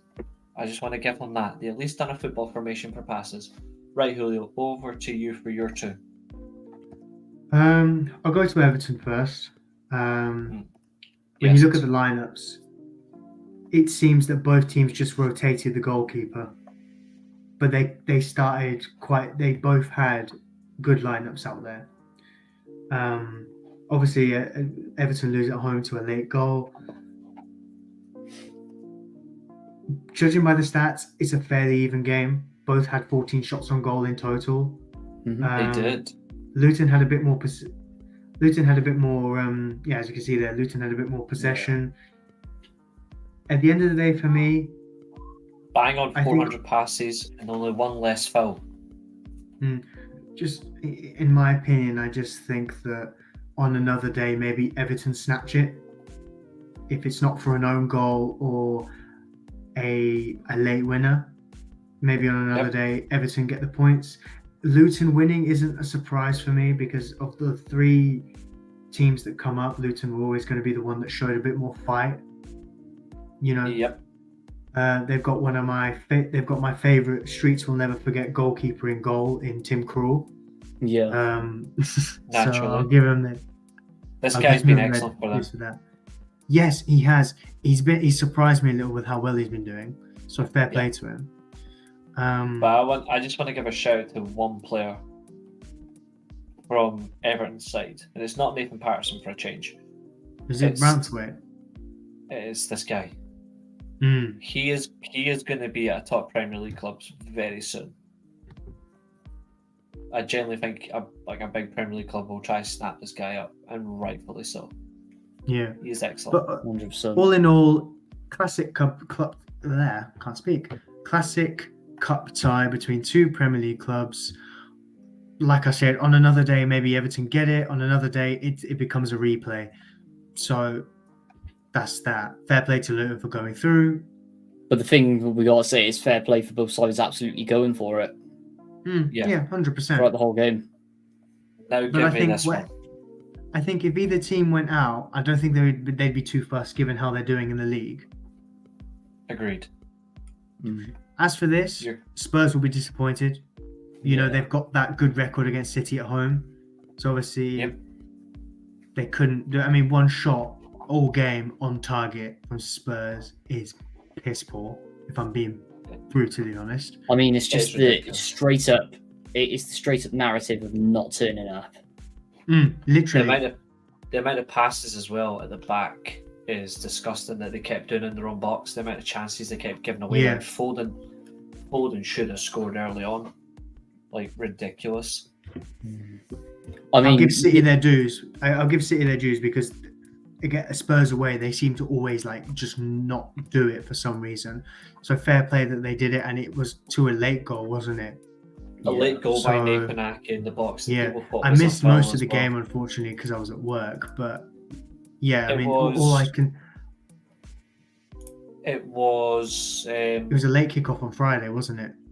It was a late kickoff. It was a late Yeah. kickoff. But also, as Spurs- well, it was their first. It was obviously City's first goal at the Tottenham Hotspur Stadium, but it was after 102 shots combined. It's the worst Yeah. record at a single Yes. stadium for scoring a goal. Yeah. Absolutely ridiculously bad. Ridiculously Yeah. bad. I think Pep will be happy. Another big side out of the cup, because obviously I think Pep just wants to go for it all. The biggest disappointment is obviously with Spurs because they almost sacked off the League Cup early in the season with a rotated side. They're nowhere. They're not in the title race. Forget what anyone said in October. They were never in the title race. Let's be honest. Andrew will be disappointed. He will, because it's like they're out of a cup that maybe they could have gone on and done well in. Not starting Where Madison, did- even though he's but- not being fit, it's probably cost them. Yeah, I think for me, it's just testament that Spurs aren't there yet to win. They've got a good manager, they've got good players, but they haven't got everyone back, have they? I That don't was think quite so. a subpar midfield they used, and I believe it was their first choice midfield against United. Like Højbjerg, well, to be fair, Højbjerg, Bentancur, that's not bad, but then you got Werner, Richarlison. Say what you want about them, but they weren't the most. They're not the most consistent, if you know what I mean. They could have turned up. They might not have turned up. It's when you look at it, it's actually quite a good team that Spurs had lining up there, but they just don't. For me, Richarlison and Werner aren't enough going forward against the big sides to win the big trophies. So I think that it just shows that they're missing out. Like if Son was playing, it might have been a whole different story. Like Son against City is a whole different thing. Under Poch, under Jose, even under Nuno, even I think under Conte as well. So I think I don't know. There's not really much more I can say. It's two big sides. One had to go. The better side won. Agreed. The No, better you're side not won. Yeah, but I think Spurs should. Spurs will be disappointed with it, and I just think that now all they can do is just solidify top four, and look forward to hopefully a summer of good recruitment for them. Yeah, definitely. We'll see where they go.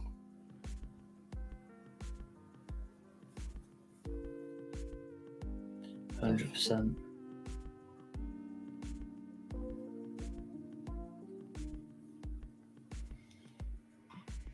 Reece, are you reading the group chat? Because I'm seeing you pull No, faces. No, I'm actually just reading the tweet in question. Oh, I know which tweet you're on about. Yeah. I got no words. That's all I'm saying. Put it this way: someone in the United crowd complained about two lads or whatever at the front just FaceTiming the whole game, but they made a whole thing to describe the lads at the front. Let's put it like that. Like that was the Full-on crime, not what they sidelines. were doing. They full on went after them because they're not white, Mm. and I'm like, no, like because they paid £1,200 for tickets and they're complaining about the ballot and shit, but they're going after two black lads, and I'm like, there's no need. Yeah, it's disgusting. Like It's ridiculous. It's just say annoying two that we guys. still get this to this day. But then they'll cry wolf if they've got any of ethnic groups in their family if they had the same comments at them. I'm like, there's no need for that shit. There's no need. Like, it's 2023. We don't need racism. Okay. Last FA Cup tie. I think there's one big elephant in the room we're missing before we get to the really important one. Obviously, Newport's getting battered everywhere they go. Jesus. Which is West Brom Wolves. Absolute carnage. Ooh, I completely forgot about that, which is Good quite point. bad now I think about it. that. I have something massive to say. Go on. Before we get Wolves that, I just fans- want to say. Go on. Before we get that, I just want to say that was a great acting performance by Vision. I know it's harsh because of his face, but when I seen that, people were comparing him to Vision from Avengers where he gets his mind stone ripped out. I literally done the same Facebook post. In fact, I'll get my exact Facebook post up, exact word for word, because my Facebook post it deserves a whole lot more for what I posted. I mean, I was going down the Red Skull route, but I guess Vision works as well. The Red Skull's a great one, but this is what I posted, right? No, this is the one I went for in fear of getting cancelled. Nathan will full on appreciate what I posted as well. So this is what I put on my Facebook. Yeah, good shout. So I put on my Facebook, being a wrestling fan and all, I put the Royal Rumble was last night, but the West Brom game has become a first blood match. Mental what's happened, the bloody face of the fan being compared to Vision before his mind still getting ripped out of his skull by Thanos. No, I think it was a very nice tribute to the Red Vincent Tan days, if I'm being perfectly honest. That is brutal. Do you know Yeah, what? exactly. Thank God. Some elite I will say, I'll make a joke about it before we get serious, but thank God they did that, because if they hadn't have done that, it wouldn't have prolonged ITV, and if it hadn't have prolonged ITV, we would have eventually seen more of a Jurgen Klopp wankfest than we did. So thank God for shortening that. Thank you, Yeah. Wolves and West Brom. Oh, this has just come. We're going to go back to obviously the United game in a minute, but we're still going to keep talking about the West Brom thing. Sir Dave Brailsford has now officially held a meeting with the Manchester United squad following the Marcus Rashford incident. He's told Now us it's getting none of interesting. you are untouchable. If Saudi love this Arabia come in, That is cooking. beg and plead. Fantastic. That is genuinely fun. Right. Oh, I'm getting my popcorn out. But Saudi We are Arabia, gonna- we have players for you. Yeah.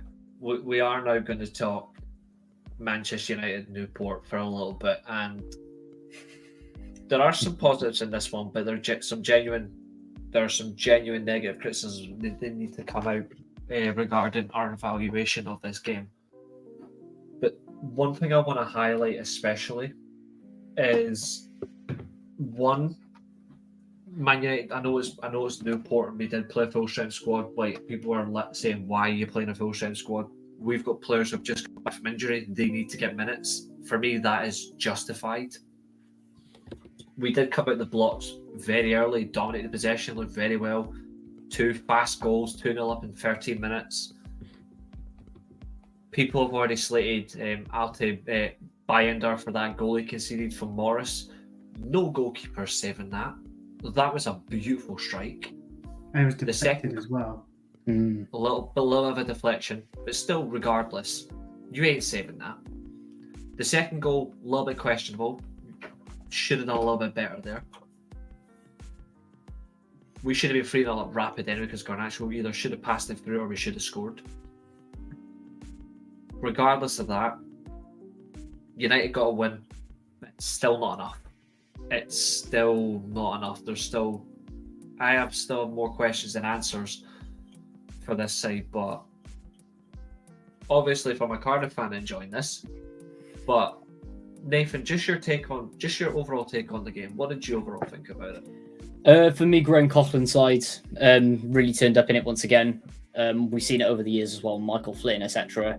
Newport are always up for these games. They did do a good showing. What a goal that was as well, and the way they really turned up against you guys. Obviously, You guys showed your arrogance a bit in parts, thinking, okay, it's only Newport, we'll just stroll the park, but Newport counter-attacking well, getting the goals when it's needed, scoring absolute worldies, absolutely fantastic. But in the end, the stronger team comes through.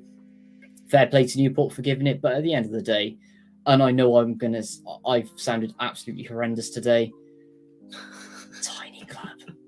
I mean, at the end of the day, there's more Cardiff fans who live in Newport than Newport fans, so I'll just leave my point there. Exactly.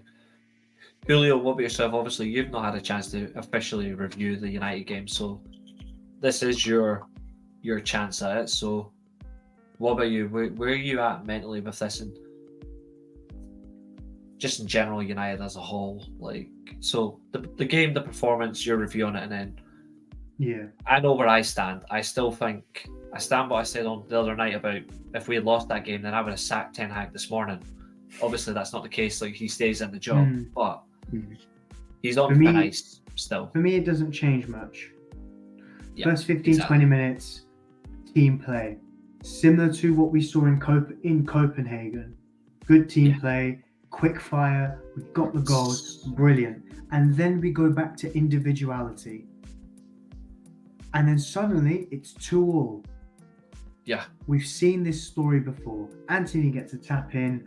Højlund gets a scrappy fourth, but fair play, he's got a goal in the FA Cup. I was so happy. But that comment there from DC World, did you say that person was called Dan? Yeah. In the comments, was the job done in the end, but made hard work of it? 100%. We never seem to make it easy for ourselves. I wanted to see a lineup that had a mix of youth and experience. So a spine, for example, of Bayindir, Martinez, maybe Varane as well, maybe maybe one of the younger centre backs there, Casemiro, Mainu, Bruno Fernandes, and then Højlund up front, and then just around that spine, just younger players. I wanted to see more younger players given a chance. I wanted subs to be done sooner. Fair play, Anthony finally. Anthony got a goal and assist, and he got an assist playing from the left-hand side, which I found quite interesting. And I think that's where we have to play him now. I think that's. I want to see more. I want to see more outside wingers. In that the left foot is on the left and the right foot is on the right. With Garnacho and Anthony especially, I want to see more of that. I want to see more of Bayindir as well. I know Cameroon have been knocked out now, haven't they, of the AFCON? So Onana will be on his way home. But I don't want him. I don't want him back in the 11 yet. I want to give Bayindir a run of games, because the thing with goalkeepers, no one is going to come in one game and prove why they should be starting. Not all the time. Sometimes you get that, but a lot of times you don't. Goalkeepers need a run of games to really cement themselves and to show what they're all about. Yes. Sure, you can get goalkeepers like Sergio Romero who just come straight in, do the job, no problem. But sometimes in a lot of other cases, goalkeepers need a run of games. You see this problem with Arsenal. You keep chopping and changing the goalkeepers, you're seeing mistakes early on. So I think that I want to give Bayindir a fair run of games. We saw it with Dean Henderson as well. When Dean Henderson was just brought in randomly at United, he didn't do that well. But when Ollie gave him a run of games, like a couple of games in the Europa League in February, then De Gea went on paternity leave for a bit, and then Henderson was the number one till the end of the season, you saw a solid goalkeeper and a solid foundation between him and his defenders. So I think that you have to do that. I'm not going to sit here and say Bayindir did much wrong, because there wasn't much he could have done with his positioning for saves. He did make a few saves. The first goal he conceded was a bit unfortunate with a deflection, but what a strike it was. It caught everyone off guard, even the cameraman. Yeah, no top goalkeeper saving that. The second one is a little bit yeah, exactly. The second one was a little bit questionable, but there is a deflection on that, I think, from Varane somewhere. But I also think as well, it's such close range, and the way the ball went out to the wing, the winger for Newport had so much space on that wing. What was Delot doing in the box as a third centre back? when you look at Bender as well, that's his first competitive match appearance since Something like that was always bound to happen. Yeah. That's his first competitive appearance since Turkey versus Germany. That was months ago. He hasn't played in months. So if he concedes 2 goals, yeah, I thought it was quite shit to concede 2 goals, but I'm not going to slate him. When you dig dig into the context of what he conceded, one was a long shot that not a lot of people weren't going to save, and the second goal was poor defending from United, in my opinion. How the ball was first put out there to the wing, and then secondly, how it was able to come in so easily, and it was from close range. There was more of a chance they were going to score than he was going to save. If he'd saved it, it would have been a poor finish from the striker. So I don't put much blame on him. Yeah, and then when you look at the strikes that were taken from Newport that were actually good, that you would think would be goals, he's sorting them no problem. Like he's quite a tall goalkeeper, isn't he? He's about 6'3", isn't he? Yeah, it was the chance towards the end of the first half, I think, that Newport had. It was maybe the first half of the second half. It was a left-footed shot from outside the box on the Bender's right hand side. So it would have been the left winger. Hits a shot with his left foot, and Bender saves that. And any other occasion that we've had this year from a left-footed winger like taking a shot at Onana, not to slate Onana, but from that position, he is conceding. Bender saved it comfortably. I think that's an issue that we do have, is concentration from our goalkeepers really needs to be alert. They're not particularly focused or switched on. I think Bender was switched on. Is he going to get a run of games? Unfortunately, I don't think so. I don't think so. Like Ten Hag, we know he's stuck in his ways. If he does just put Onana back in the side, then I feel sorry for Bender. Great comment from Dan there. First goal was unlucky, but his second, his body position wasn't great. But looked at it.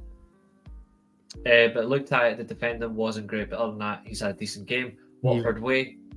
I think looking forward to meeting Nathan this weekend. The positioning thing comes, I think, with a run of games.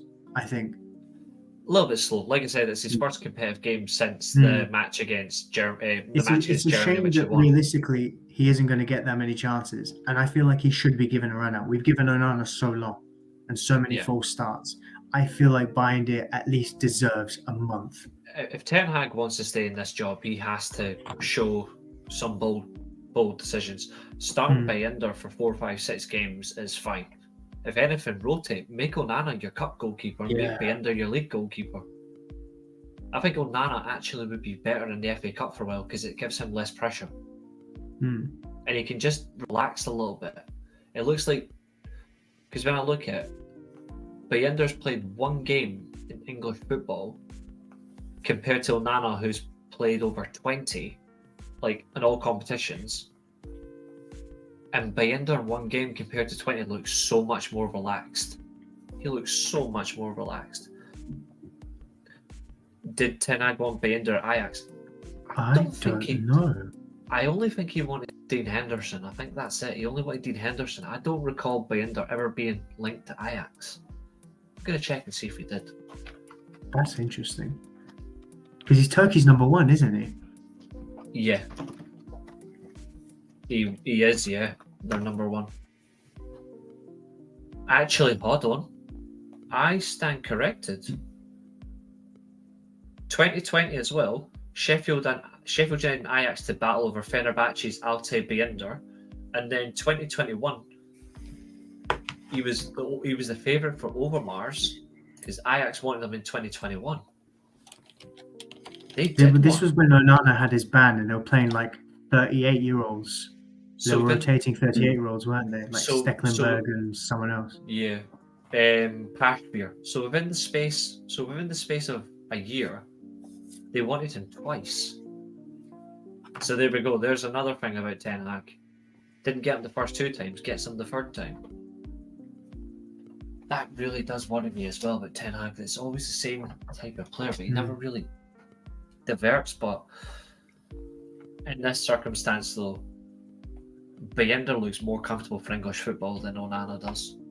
I don't think either or should be our number one anyway, but I know which one looks more relaxed. Lastly, back onto Marcus Rashford. This has come from Chris Wheeler, so this is going to be funny. Marcus Rashford's teammates are angry with him over the latest lapse of discipline. Senior players said to be unhappy with Rashford after it emerged that he was in the Belfast bar the night before missing Manchester United training. Day off given, but training, he was supposed to be there. So they are not happy. Before we move on to dream scenarios, comments, Julio, Nathan, what are we thinking from the latest comment there? What are we thinking? After this, we're not going to talk about Rashford for the rest of the night. The last thing we're going to say, but what are we thinking? Players need to call each other out more. Yeah. Yeah. I also think the club, because it's Marcus Rashford, are going to be really lenient on it when they shouldn't be. They should be treating him exactly the same. And it's an absolute disgrace once again what Man United are doing. There's got to be and this, at the end of the day, this is why you won't progress as a football club for stuff like this. Yeah, there's got to be some serious accountability. And I think what I will say as well, and I think he's lucky. I think Rashford is lucky that it's Brailsford that's dealt with this. Even though Brailsford's high up, I think he's lucky that Brailsford hasn't dealt with it and not Ratcliffe or Omar Berardi. Well, Berardi can't officially start till the summer, can he? And Ratcliffe is always going to take a back seat on things. Brailsford's always going to be the one doing more. Yeah, but I He's still just going think to report to Berardi Ratcliffe. I think Berardi would still have an input, even if it's input towards Ratcliffe or Brailsford. But Brailsford is handling it himself. I think he's very lucky. I think he would have just said, "Nah, we'll just find someone else." Who knows? We'll see. Okay, dream scenarios. This is the last little thing. What is this dream scenario? Sorry, I have to ask the question. It is. I'm gonna bring it up. 1 second. What you both are going to do, and I'm going to explain the rules. Oh, great. Reece is the master of rules again. Yeah, that's how it works. I just wanted, I want you guys to have a little bit of fun. That's why. I can't cheat, though. I'm trying to find loopholes. You're not going to get a loophole because I want you to use your brain if it works. So we're going to start with Nathan first. Oh no! And this is what I want you to do. So I'm just going to share my screen, and like I said, you guys are going to like this. If there's anything, Klopp. I am very, very fair. No, not Klopp. It's on screen. Yes. It is on screen. And you are not going to get overruled. Alright? So what I want you to do is the dream scenario is for Nathan. I want you to pick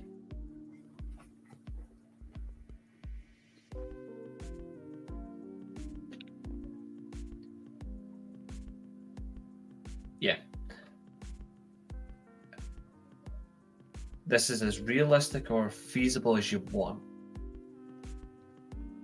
Your dream Cardiff scenario where you are dreaming out this lineup.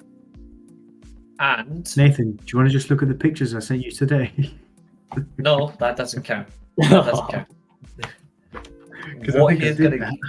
What he's gonna get though is this includes every Cardiff City player he's ever watched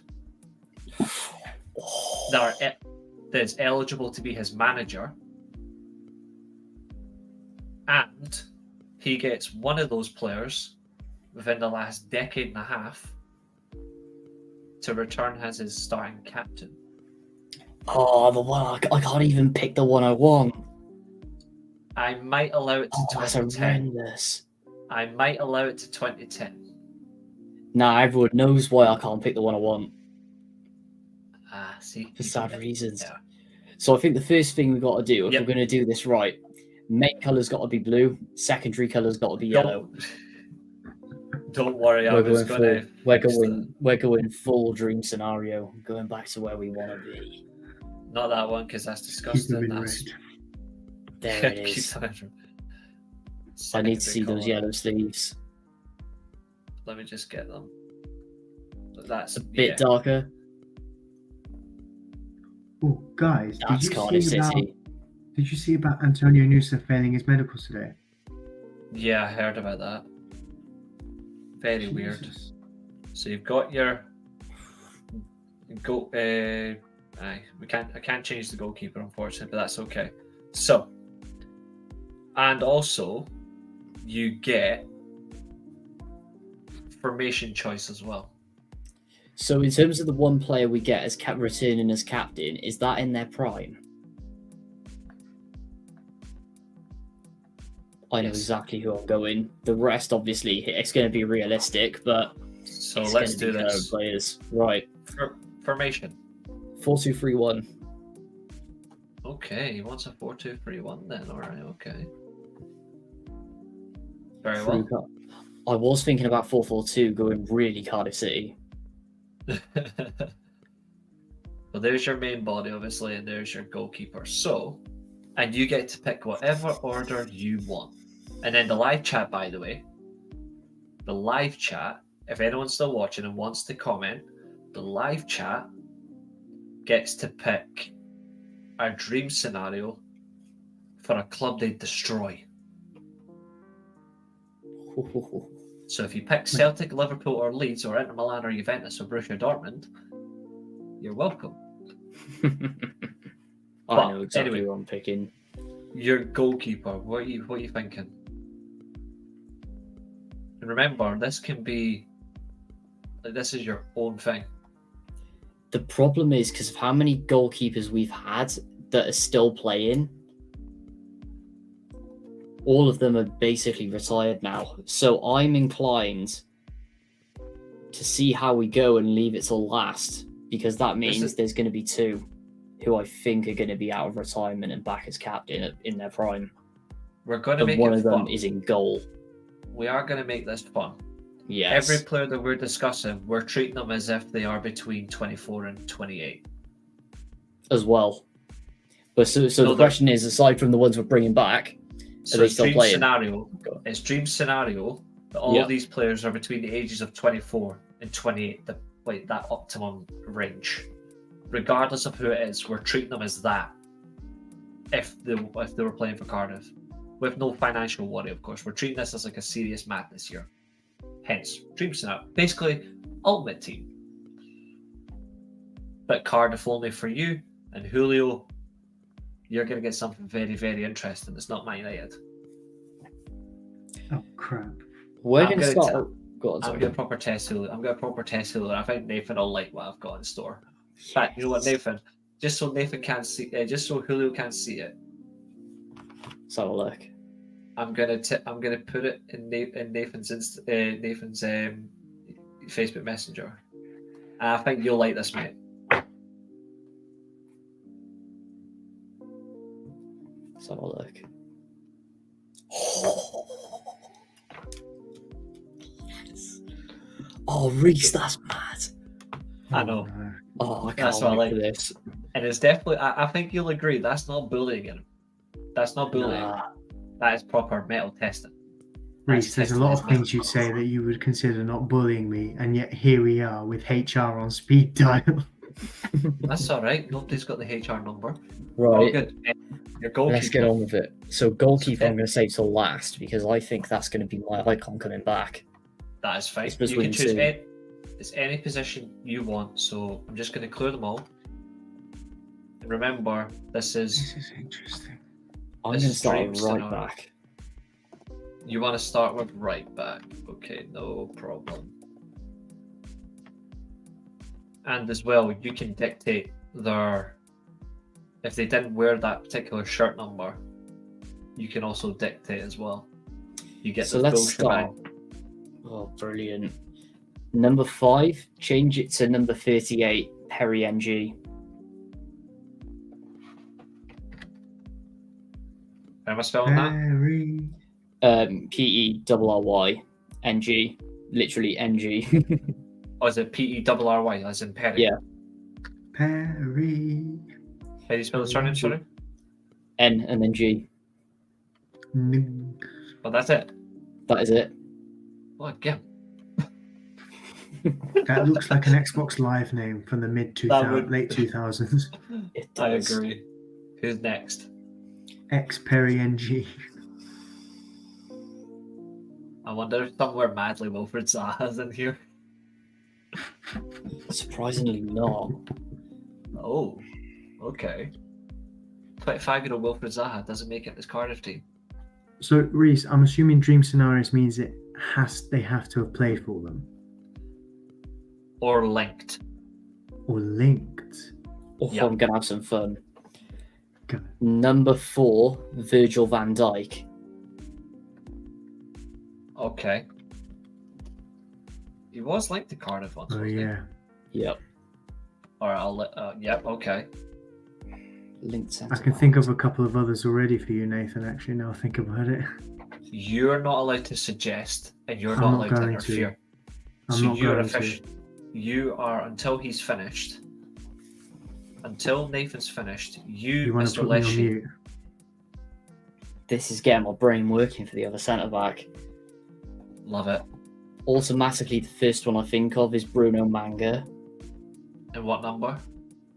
number 5. But It's your one choice. name that does stick out. You can mix up. You can move to midfield or striker, or midfield like the wingers. You can switch all the way through like a madman. Let's go Theopile Katarine. Position and number. Oh, what number did he play? It was in the Premier League season. 28. More than me.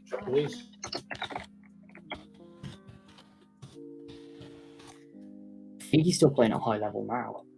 Yeah, he plays for Dino Zagreb. That is literally the reason why I've got to go for him.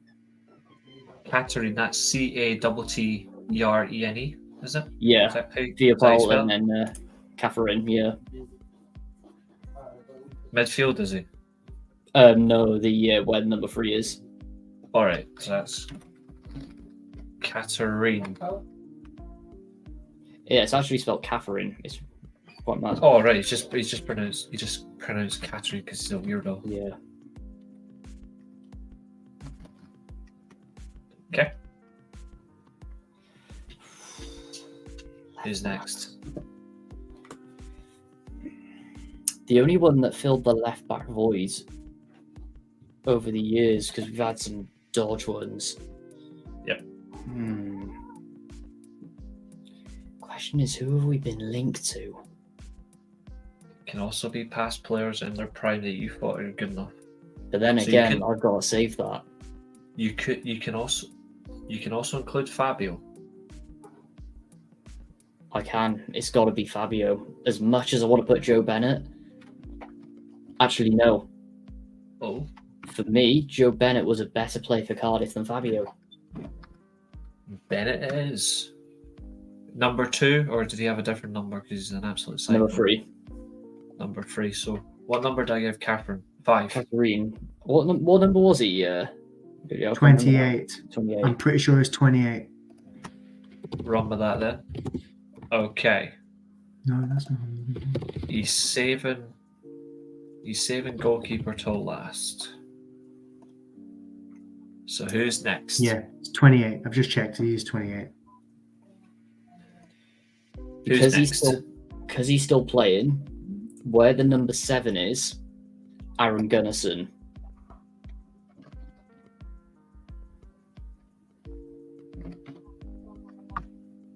Yep. And he was number 16. Yes, crucially. I'm surprised you didn't give that to Adam Ramsey. Okay, who's next? Let's Julio skip, was let's sitting there like, skip I the wish I number could 8. interfere, but I can't. let's skip skip the to number number 8 because it pains me to say it's between 2 really good players. Okay. So what do you want? Let's go to where the number 6 is. For me, there's only one option here, Luis Diaz.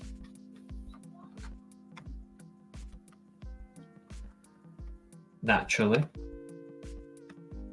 That then would have been what number. Is this a Liverpool one?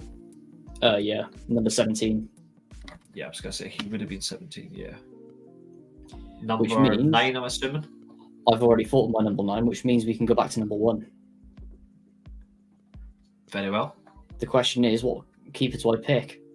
I pick Prime as captain, David Marshall. I knew you were going to pick him. I was wondering why it would take you so long. Who was the other one? Heaton.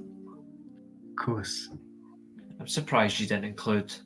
No, Neville Sufal never played for Cardiff. Never mind. We've had Enkelman, Etheridge, we've had quite a few, but I know a lot of people are screaming at me to put Etheridge, but Etheridge isn't a bad choice, to be fair. I can't put He's- Etheridge because of how good Marshall and Heaton were in that kit. Yes, absolutely. So we're leaving number 8.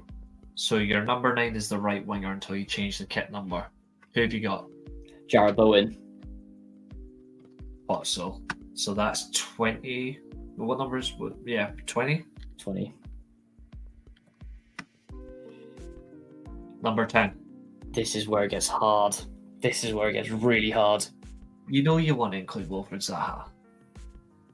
Cardiff's number 21 tapping on his head, Victor Camarasa. With a C. Oh, is it with a C? Right, my apologies. Yes. 21 There we you are. said. Cardiff's number 21. So you got your number 11, which is technically the striker. So that's going to be number 9. Surely you'll just make them default 9. Regardless, because it's a striker. Where do I go with Or this is one? it? Or is it? Oh, Is he gonna pick a certain Mr. Patterson? no. Traitor. I've Is he got. gonna I can think of 3 names in my head. If it makes it wiser, you can pick a club legend as a striker. So you can pick any Cardiff club legend that has played in the striker position. You only get 1. Marshall doesn't really count. In that case, I'm tempted to get rid of Jarrett Bowen. Striker only. Striker only. Yep. Club These have had plenty of strikers. You should be able to choose. So I was between 2. This was before you put this curveball in. Erling Haaland or Ollie Watkins. But because you've changed that up, because of the amount of goals he scored, Robert Earnshaw. That's exactly who I was waiting on you saying. Thank you. So who is getting that spot? This is midfield is impossible for us. I am surprised you're not picking Aaron Ramsey or Jack Wilshere. The problem is Joe Rolls. Yeah, good point. Oh my god. And even then, with some of the midfielders we also had without Gunnarsson, but because of how much Gunnarsson did, he's got to be in there. And the fact he's still playing. Oh my god. I've got you stuck. I have officially beaten you. I am so sorry, Joe Rolls. Number 10, Aaron Ramsey. I fucking knew it. I fucking knew you'd pick Ramsey. And Julio can't interfere because Julio, if I'd allowed it, could have challenged any player he wanted. Actually, you know what? I'm gonna. Julio, I will let you, even though this is Nathan's team, and Nathan's going to do it the same to you, and it's going to be beautiful. You are allowed to challenge any one of this starting 11, and you are allowed to remove that player and switch out, and Nathan is not allowed to argue. So I can swap someone out with someone else. One person. That's what you're saying. Yes. Yes. Now, regarding because Nathan was going to say Haaland and Watkins, what was the curveball there that meant he couldn't put them in? Was there a certain rule, or Must be a club legend from that position, and I chose striker. And I'll be doing the same to you, but a different position. So Nathan, I've chosen striker. That's the club legend one. Yep. So you're still allowed to dictate this. You could even remove this guy just to wind them up. What are you thinking? Or you can just say leave as is. No, because I feel like Nathan's going to change one of mine. So I want to change one of his. I'm going to change... I'll change Bennett for Fabio. Yeah, I knew you were going to do that. I considered Marshall for Heaton because I love Heaton for that cup run, but Cardiff would have been relegated if it wasn't for Marshall in 2014 and just the others.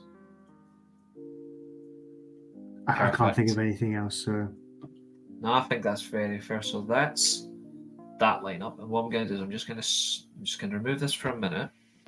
So what I'm going to do. Wait till you see yours video. Honestly. Oh my god, I'm not ready for it. I'm really not ready for it. I'm downloading this because it's going in our group chat as well. So I'm just going to clear this, and then we'll start again.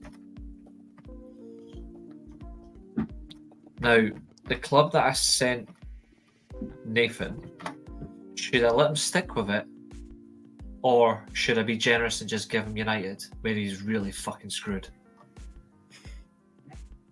What do you think? Should we reveal the club that I picked from, and then we'll decide?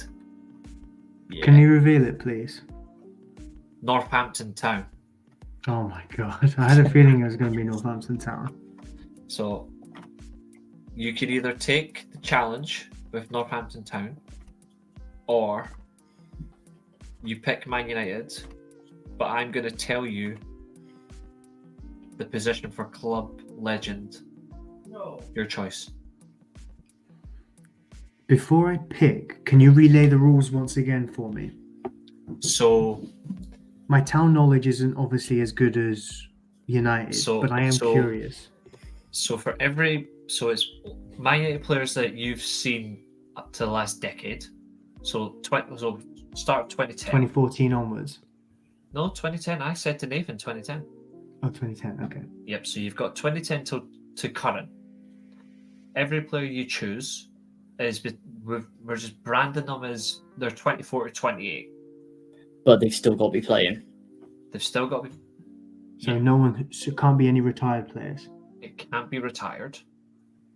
And then you're allowed one club legend who will be effectively now be just playing. So even though they're a club legend, at this period of time, they won't be a club legend. They'll just be your main player. And for you have to tell me your formation before I tell you. So you have to tell me so I can dictate which part. Because you could choose to stick with the same position, formation, or you can choose a 4-3-3 or a 4-4-2. You need to tell me so I can effectively confirm your legend if you want to stick with United. You know what, I'll give you United. I'll be kind. I'll give you United. That was harsh.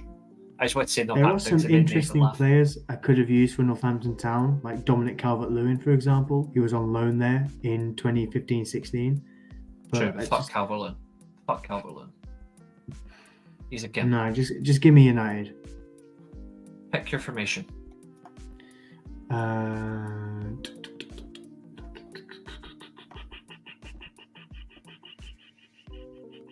I will go with 3-4-3. Oh.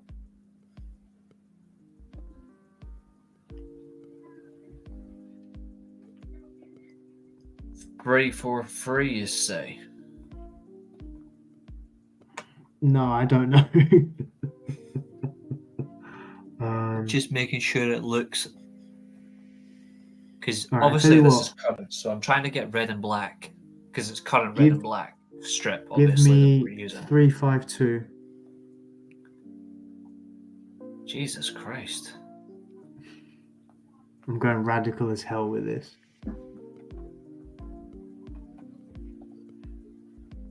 See, for that alone, I'm changing the bloody colour of the pitch.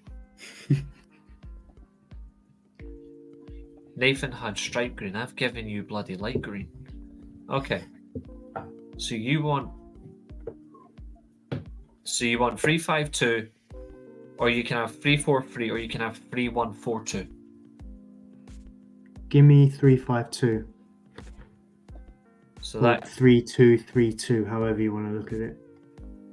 if I give you a 352, it's free bank. It's the free bank, then it's free, then it's 2 wide, and then it's 2 strikers. Or you get the 3142, which gives you the holding midfielder. What if I want a 10 instead of a holding midfielder in that one? I can drag them. Because what I want is a 3 centre backs, Yeah, and then in front of them it's a 6 and an 8, standard. and then it's a left winger, right winger, and a 10, and then 2 strikers. So like a 4-2-3-1, but instead of like 4 defenders and a striker, it's 3 defenders and 2 strikers. Basically, you want this.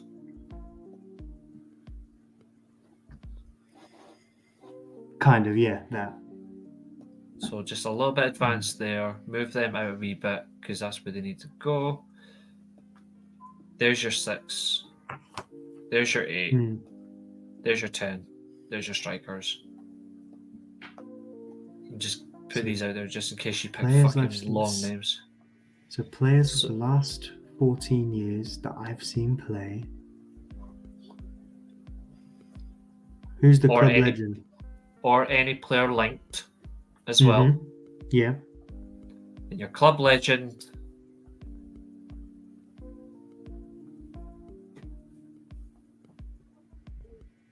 You want to guess where I'm picking, Nathan? No, I don't know where you're going to do it. I'm going to go number 10. Correct. Read you like a book. So, Julio. Like a picture book with no words. Now, Nathan is going to go mute because Nathan can't overrule you until your lineup is finished. Just for the record, because I gave you Man United, that means I'm not allowed to use Man United. Oh, okay. But I'm going to use a club I like but I don't support. So I'm actually going to choose Real Madrid. Which gives me the one club legend I've always wanted to use. Right, so. Julio. Edwin van der Sar in net. That is eligible because he was still at the club until 2011. So I will listen, grant I you loved that. I loved David De Gea, but Van der Sar for me will always be the better goalkeeper. I will Made allow everything you look that. so easy. Make everything look so easy. I would have done the same. To be fair, I chose Van der Sar for fucking... What the hell? Oh, You put Van der Sar at striker. I've just noticed that. Wow.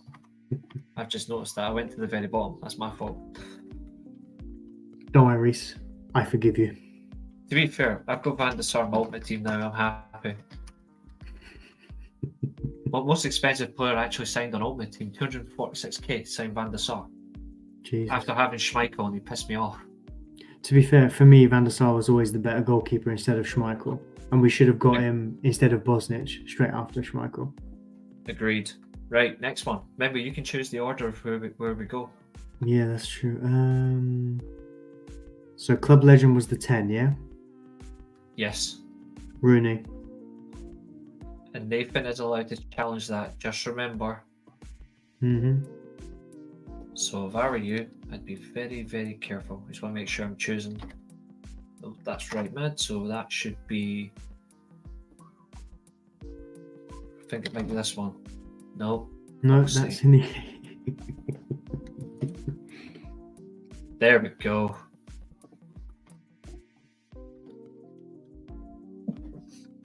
Bless you. Thank you very much. Right. What next? Right centre back, Okay. Sergio Ramos.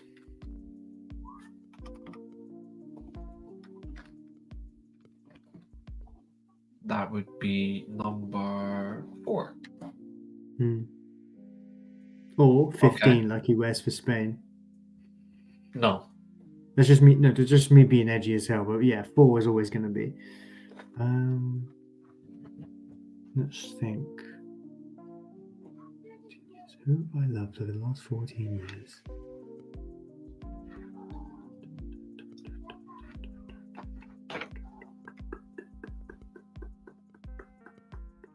Nathan's going to be sitting here going, I can't wait to fuck you over for Wayne Rooney. Because I know Nathan's going to stick in one matter. And I love the guy for it. Even though I love Rooney, I would do the exact same thing to him. Come on now. What wingers have United had over the last 10 years that I loved?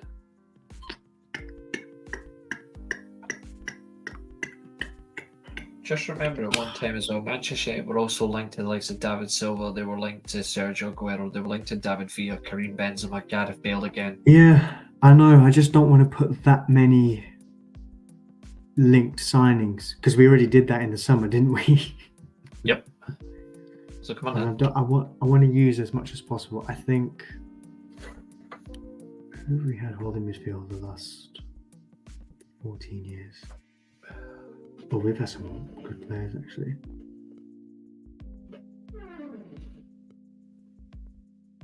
I would say put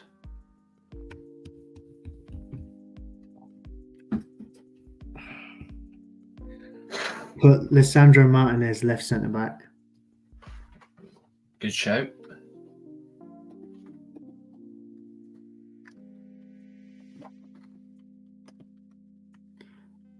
And then put Virgil van Dijk at centre back. So neither Ferdinand or Vidic get in your team. Actually, Just remember that yeah. I'm just trying to remember. And this is and to be fair, even though because there's put Rio at centre. okay, we're killing you after this stream. Nah, I like Ferdinand. So either or. Okay. I just think you got the perfect blend in that back three. Reasonable. Who's next? Whilst Nathan studies your team perfectly. Let me just fix that a little bit. So there's now it looks more like a 6 and an 8. That looks so much better now. There you go. We were linked to some crazy players. We also had Michael Carrick as well, and Scholes at this time, and Park. I know. And then imagining them, but it would be their prime version in it as well. This is prime versions of them, yes. Ryan Giggs prime, just to let you know. Yeah. Oh my god. Oh, this is actually so hard.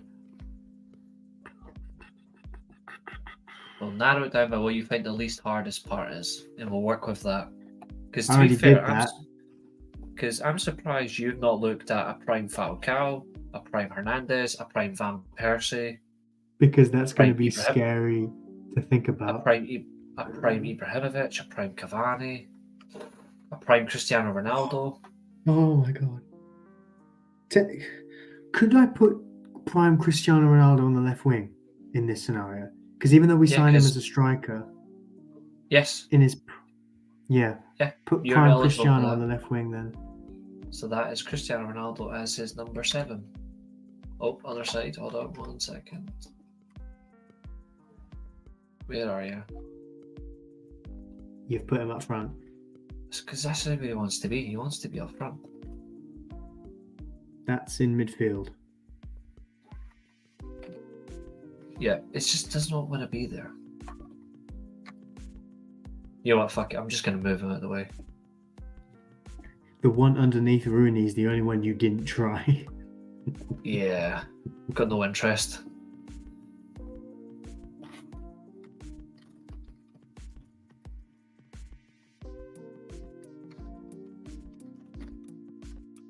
The striker one is so difficult because we've been linked to so many good strikers and signed some good ones, but I think I'm just gonna go solely on my favorites. Okay, You got to put Zlatan in there for me.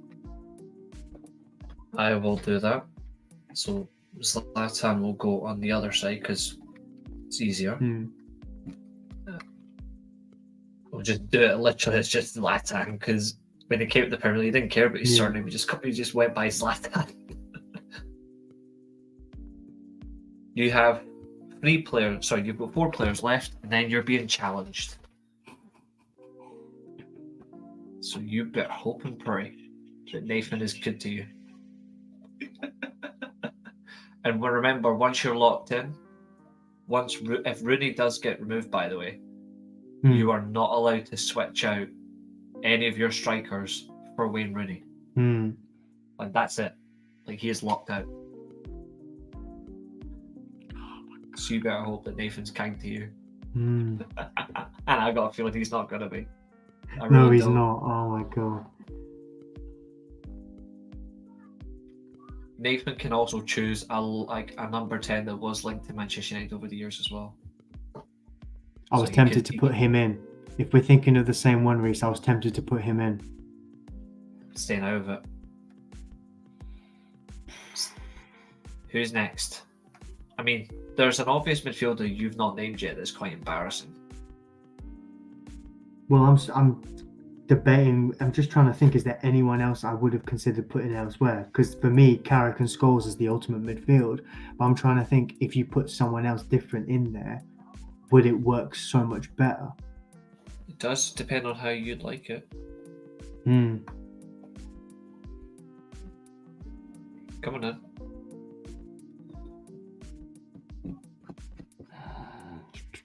What's mad as well is you've got the option to put a prime Alexis Sanchez on the right wing. I know. Or Which a is prime what Di I would- Maria. Yeah. You could have Or put a prime you Gareth could- Bale. Yep. It's all- You also could have put a prime Bastian Schweinsteiger in there. I know. You could have a midfielder Schweinsteiger and Paul Scholes. I know. I fucking love torture. Especially torture done right. Oh my god! You know what? I might as well do the rest of this trouserless because my god, the names on that. Jesus Christ! How didn't Woodward make a Galacticos FC offer to make it work? Because he didn't hire a Galactical manager at the right time. If we had Ancelotti straight after Fergie, do you reckon it would have been successful? Yeah, because he would have kept the same team, but he would have signed Van Persie earlier. I reckon we'd have signed Van Persie that summer. And a few other players. I think we might have signed... I think he might have went Amandas. I think he might have signed Andrea Pirlo for his midfield. Ancelotti, really? Yeah, I reckon he might have done. Well, Probably the bear in best mind, midfield. this is 2013. It's 2013 when Sir Alex left. Yeah. An aging Pirlo. He still would have would have understood- signed him for that role. There's some Crazy. crazy names that we could have signed. A Galacticos FC could have worked. But how are you doing? Where are you at? There are so many. Oh my god! Tell you what, it's now 2 hours 43 minutes 40 seconds. You have until 2 hours 43 minutes and 55 seconds to pick a position. You've got 10 seconds. All right, I'm gonna say put in prime Falcao next He to finally- Zlatan. He chose the striker that I actually picked in my head. Falcao. I was so excited when we signed Falcao. So Falcao will get the number. Give him the number 9. Give Zlatan Kevin. the number 11.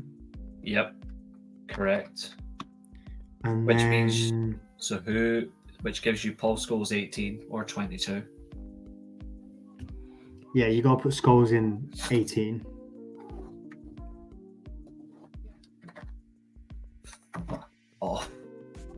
Cole's on the right wing. That works. Do you want him in this role or do you want him in the box-to-box role? Because he could do anything pretty much.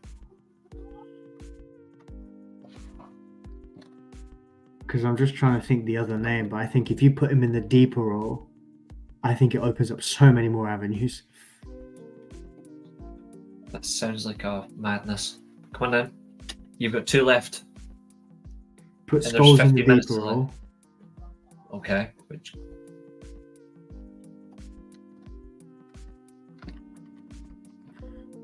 There's a player I'd love to put in, Do it. but I don't know.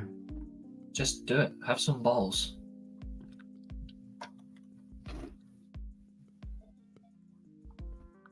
No, I'm not going to put him in. I'm going to put Schweinsteiger in instead of him. Were you going to put in Toni Kroos? No, I was going to put in Pogba. Okay, that's a fair But choice. I have a personal love for Bastian Schweinsteiger. I think Pogba is what. I think every fan of football has a natural love for Bastian Schweinsteiger. Listen, don't get me wrong. Paul Pogba, I loved watching him play, especially like at his best. He did things that moved me, but Schweinsteiger, I just have a soft. He was spot incredible. for. He was incredible. So And then for the who is right your? wing, Is it Sanchez, Di Maria, Valencia, Nani, or someone else? or Bale? Oh, this is tough because there's some names on that list that I love to bits, but I think I'm gonna go for.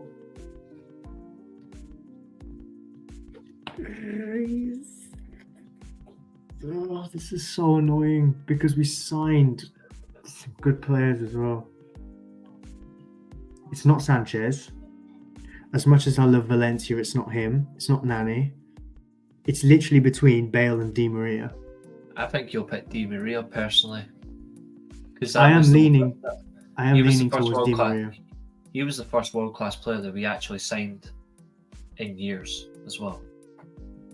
Like world-class, not Dimitar Berbatov, who was generally good in the Premier League. He was See, world-class Bale was numbers. very effective and I think would have done well at United. But Di Maria was just different gravy. I put Di Maria in, he was just different gravy for me. He will get his Real Madrid number 22. Yeah. What Reece, can you do me a lineup? favour? Can you save that team first? Just to send to me personally, just so I can keep of what it looked like before Nathan ruined it. Downloading. Thank you. All right, Nathan. Right, Nathan. What are you going to do to this team? So, how many am I allowed? One. Just the one. Come on, it's not fair. It's one, and it's Wayne Rooney. You get to eliminate. Only Wayne Rooney. Yep, because he's the only designated number 10 position. So you get to pick any number 10 that has played for Manchester United since 2010, Or been any linked. or being linked. That's insane. Do you know who I was originally going to go for? Oh my god, I've just realised what I've done here.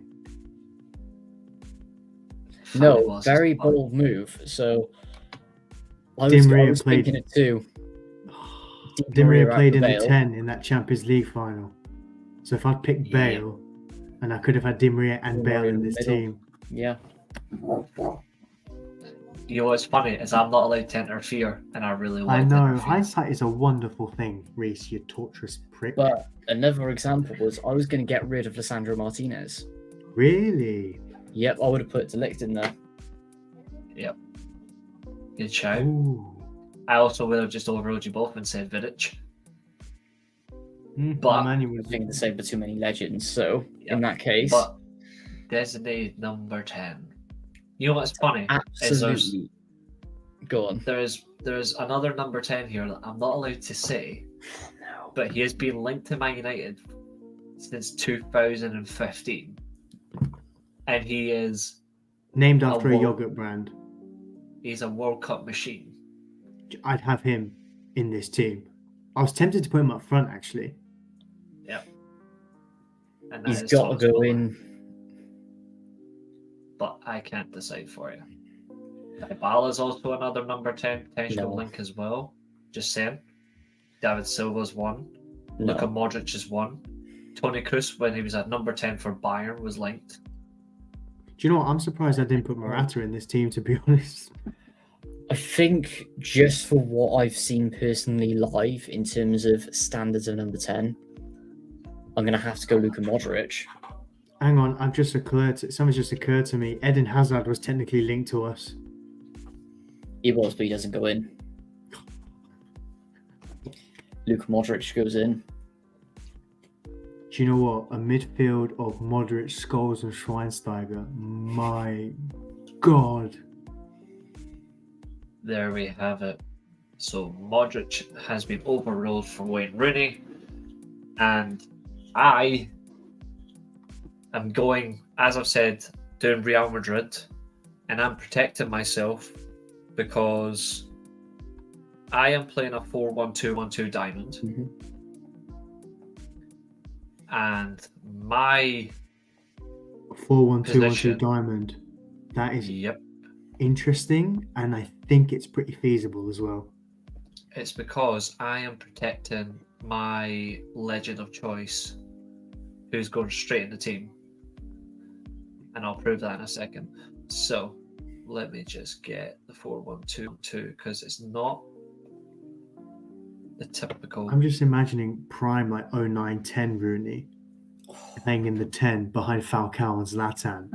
This isn't washed Rooney. This was like 34 goals a season Wayne Rooney. Yep. Like short, like skin, like either like buzz cut or just or skinhead and beard, like fisherman's beard. I agree. So 4-1-2-1-2 4-1-2-1-2 diamond.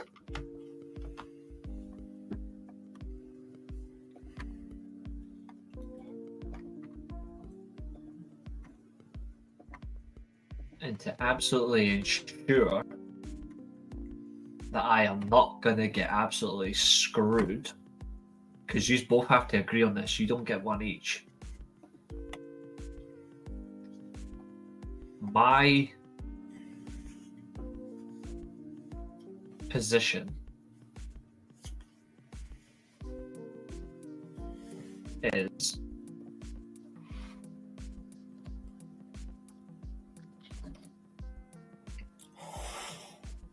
that is my club legend, and if you overrule him, I will kill you both. Because I absolutely love Raul, but I don't see anything wrong with Raul. That's fine, then I'm not getting overruled then. But I'm going to pick my Are you gonna lineup, piss him obviously. off, or? I don't think Nathan would. I'm going to see who he puts in first. If he's one, you can all change a different position of yourselves. So, Real Madrid since 2010 to now. Oh my God, this is also 11-12 Mourinho, Real Madrid era as well. My God, that team. So this is what makes it fun. Can I just point out, that team was not as defensive as people think for a Mourinho team. Sure, it was aggressive in its defense, but it was all about fast transition football, and it's some of the most beautiful football I've ever watched.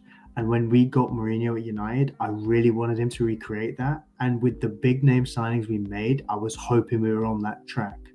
Yep. Now remember, this is prime players, right? So I'm just saying this. Oh my God, yes, Ramos at right back, but it is. I know who you're putting in 10.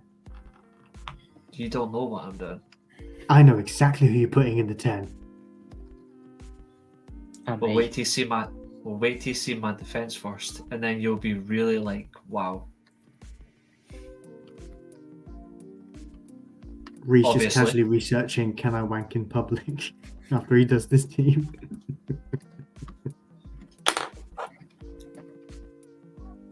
Yeah. I don't think you can argue with my defense at all. Oh my God, prime Ricardo Carvalho in this team. My God. Well, tell me what you think of this midfield then. Oh my God.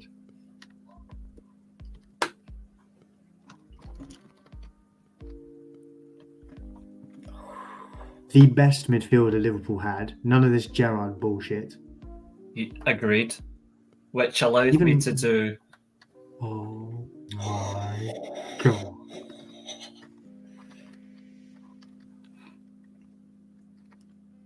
Which allows me to do this, which you guys are going to be shocked with. It allows me to do this. Jude, really? Wow. Hang on, wait, it's not over yet. I know he's put in there. But that's the thing, Bellingham's not even in his prime yet. Exactly. Can you imagine Prime Bellingham though?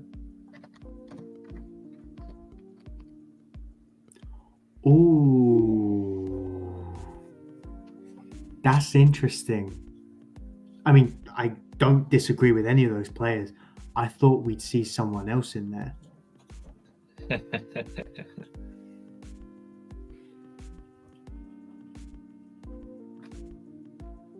Hmm.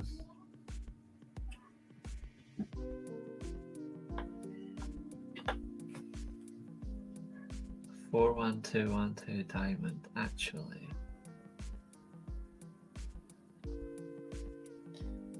I think there's only one other answer up front. you know what's mad is I said prime, and I'm actually technically, within lucky, I am No. able. I haven't picked him, but I am technically eligible to pick this guy. Yes, that is true. He did leave in 2010. I am technically eligible to pick this guy, but I'm not. I am rock hard right now, seeing all this. Yes, Cristiano Ronaldo with a 9 shirt. That was different by light. But you know what? But you know what's worse? I'm going to make it hard for you because I'm going to change it. I'm going to give the same position that we just done before, which was the number 10. So what I'm actually going to do is I'm going to really torture you guys, because I'm actually going to do this. That's fine. Oh. Oh, we both get one. No. You don't get one.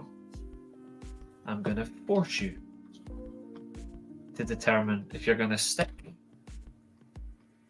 or stay. Because Bellingham, as you said, is not in his prime. So I'm actually going to rule out Bellingham. I'm actually going to rule out Luka Modric.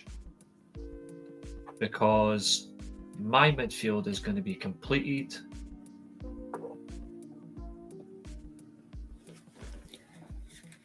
with Xabi Alonso in the right central midfield position. You're a prick, mate. Because yous are going to determine my number 6, not my number 10.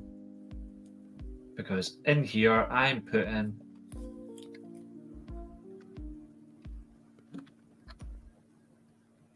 Good shout. I was thinking about good him. Shout. But I think of one better. Sami Khedira is in my team. How did Mourinho have both Xabi Alonso and Sami Khedira, by the way? Because he is a genius. So my team at the moment is obviously Iker Casillas in goal.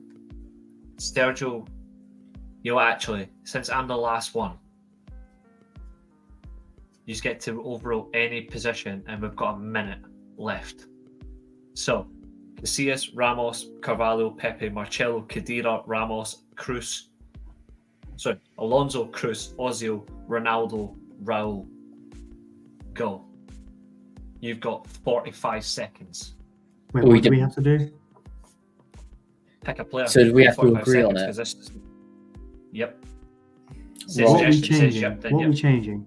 Call me Any insane, but position. I'm going Khedira out, Casemiro in, just for the Champions Leagues, and the amount And it that has he's to be done the at 6, CDM. does it? Has to be the 6. It's any. You've got 25 seconds to agree. or If chanting? that's the case, if there's any, I'm saying, and Right, Coleman move can Chevy say- Alonso to the 6 and put Kaká in this. Thank you very fucking much. Yes. I'm surprised you didn't put him in from the beginning, but prime Kaká in this team, my I didn't God. I didn't Another put example. Kaká because I wanted to test it. So Another there skill we I've have got, it. which has got to be debated, is Ozil comes out for Modric. No, I think you keep Ozil in this team. Yeah. Ozil was incredible in prime Ozil in that Real Madrid team. Also, Kaká should be number 22. I know his number at Real Madrid was 8, Yeah, something like but that. Very well. We will do that. And on that illustrious bombshell, it is time to end. To everyone that has watched tonight, thank you so much. And all I'm going to say is, we've all picked great teams, but I think we know who's picked the best team. obviously Nathan with Bye. Cardiff. Exactly. These are all going in our group chat. To everyone that's watched, thank you very much. We may actually put them on the World of Football Podcast Twitter account. But in the meantime, have a great night. Thanks to all that's watched, and we'll see you next Monday where Nathan might do one of his own. He might do the same. He might choose our teams. We'll find out. But apart from that, bye guys. Thanks for watching. Good night. Live on YouTube. And listen back.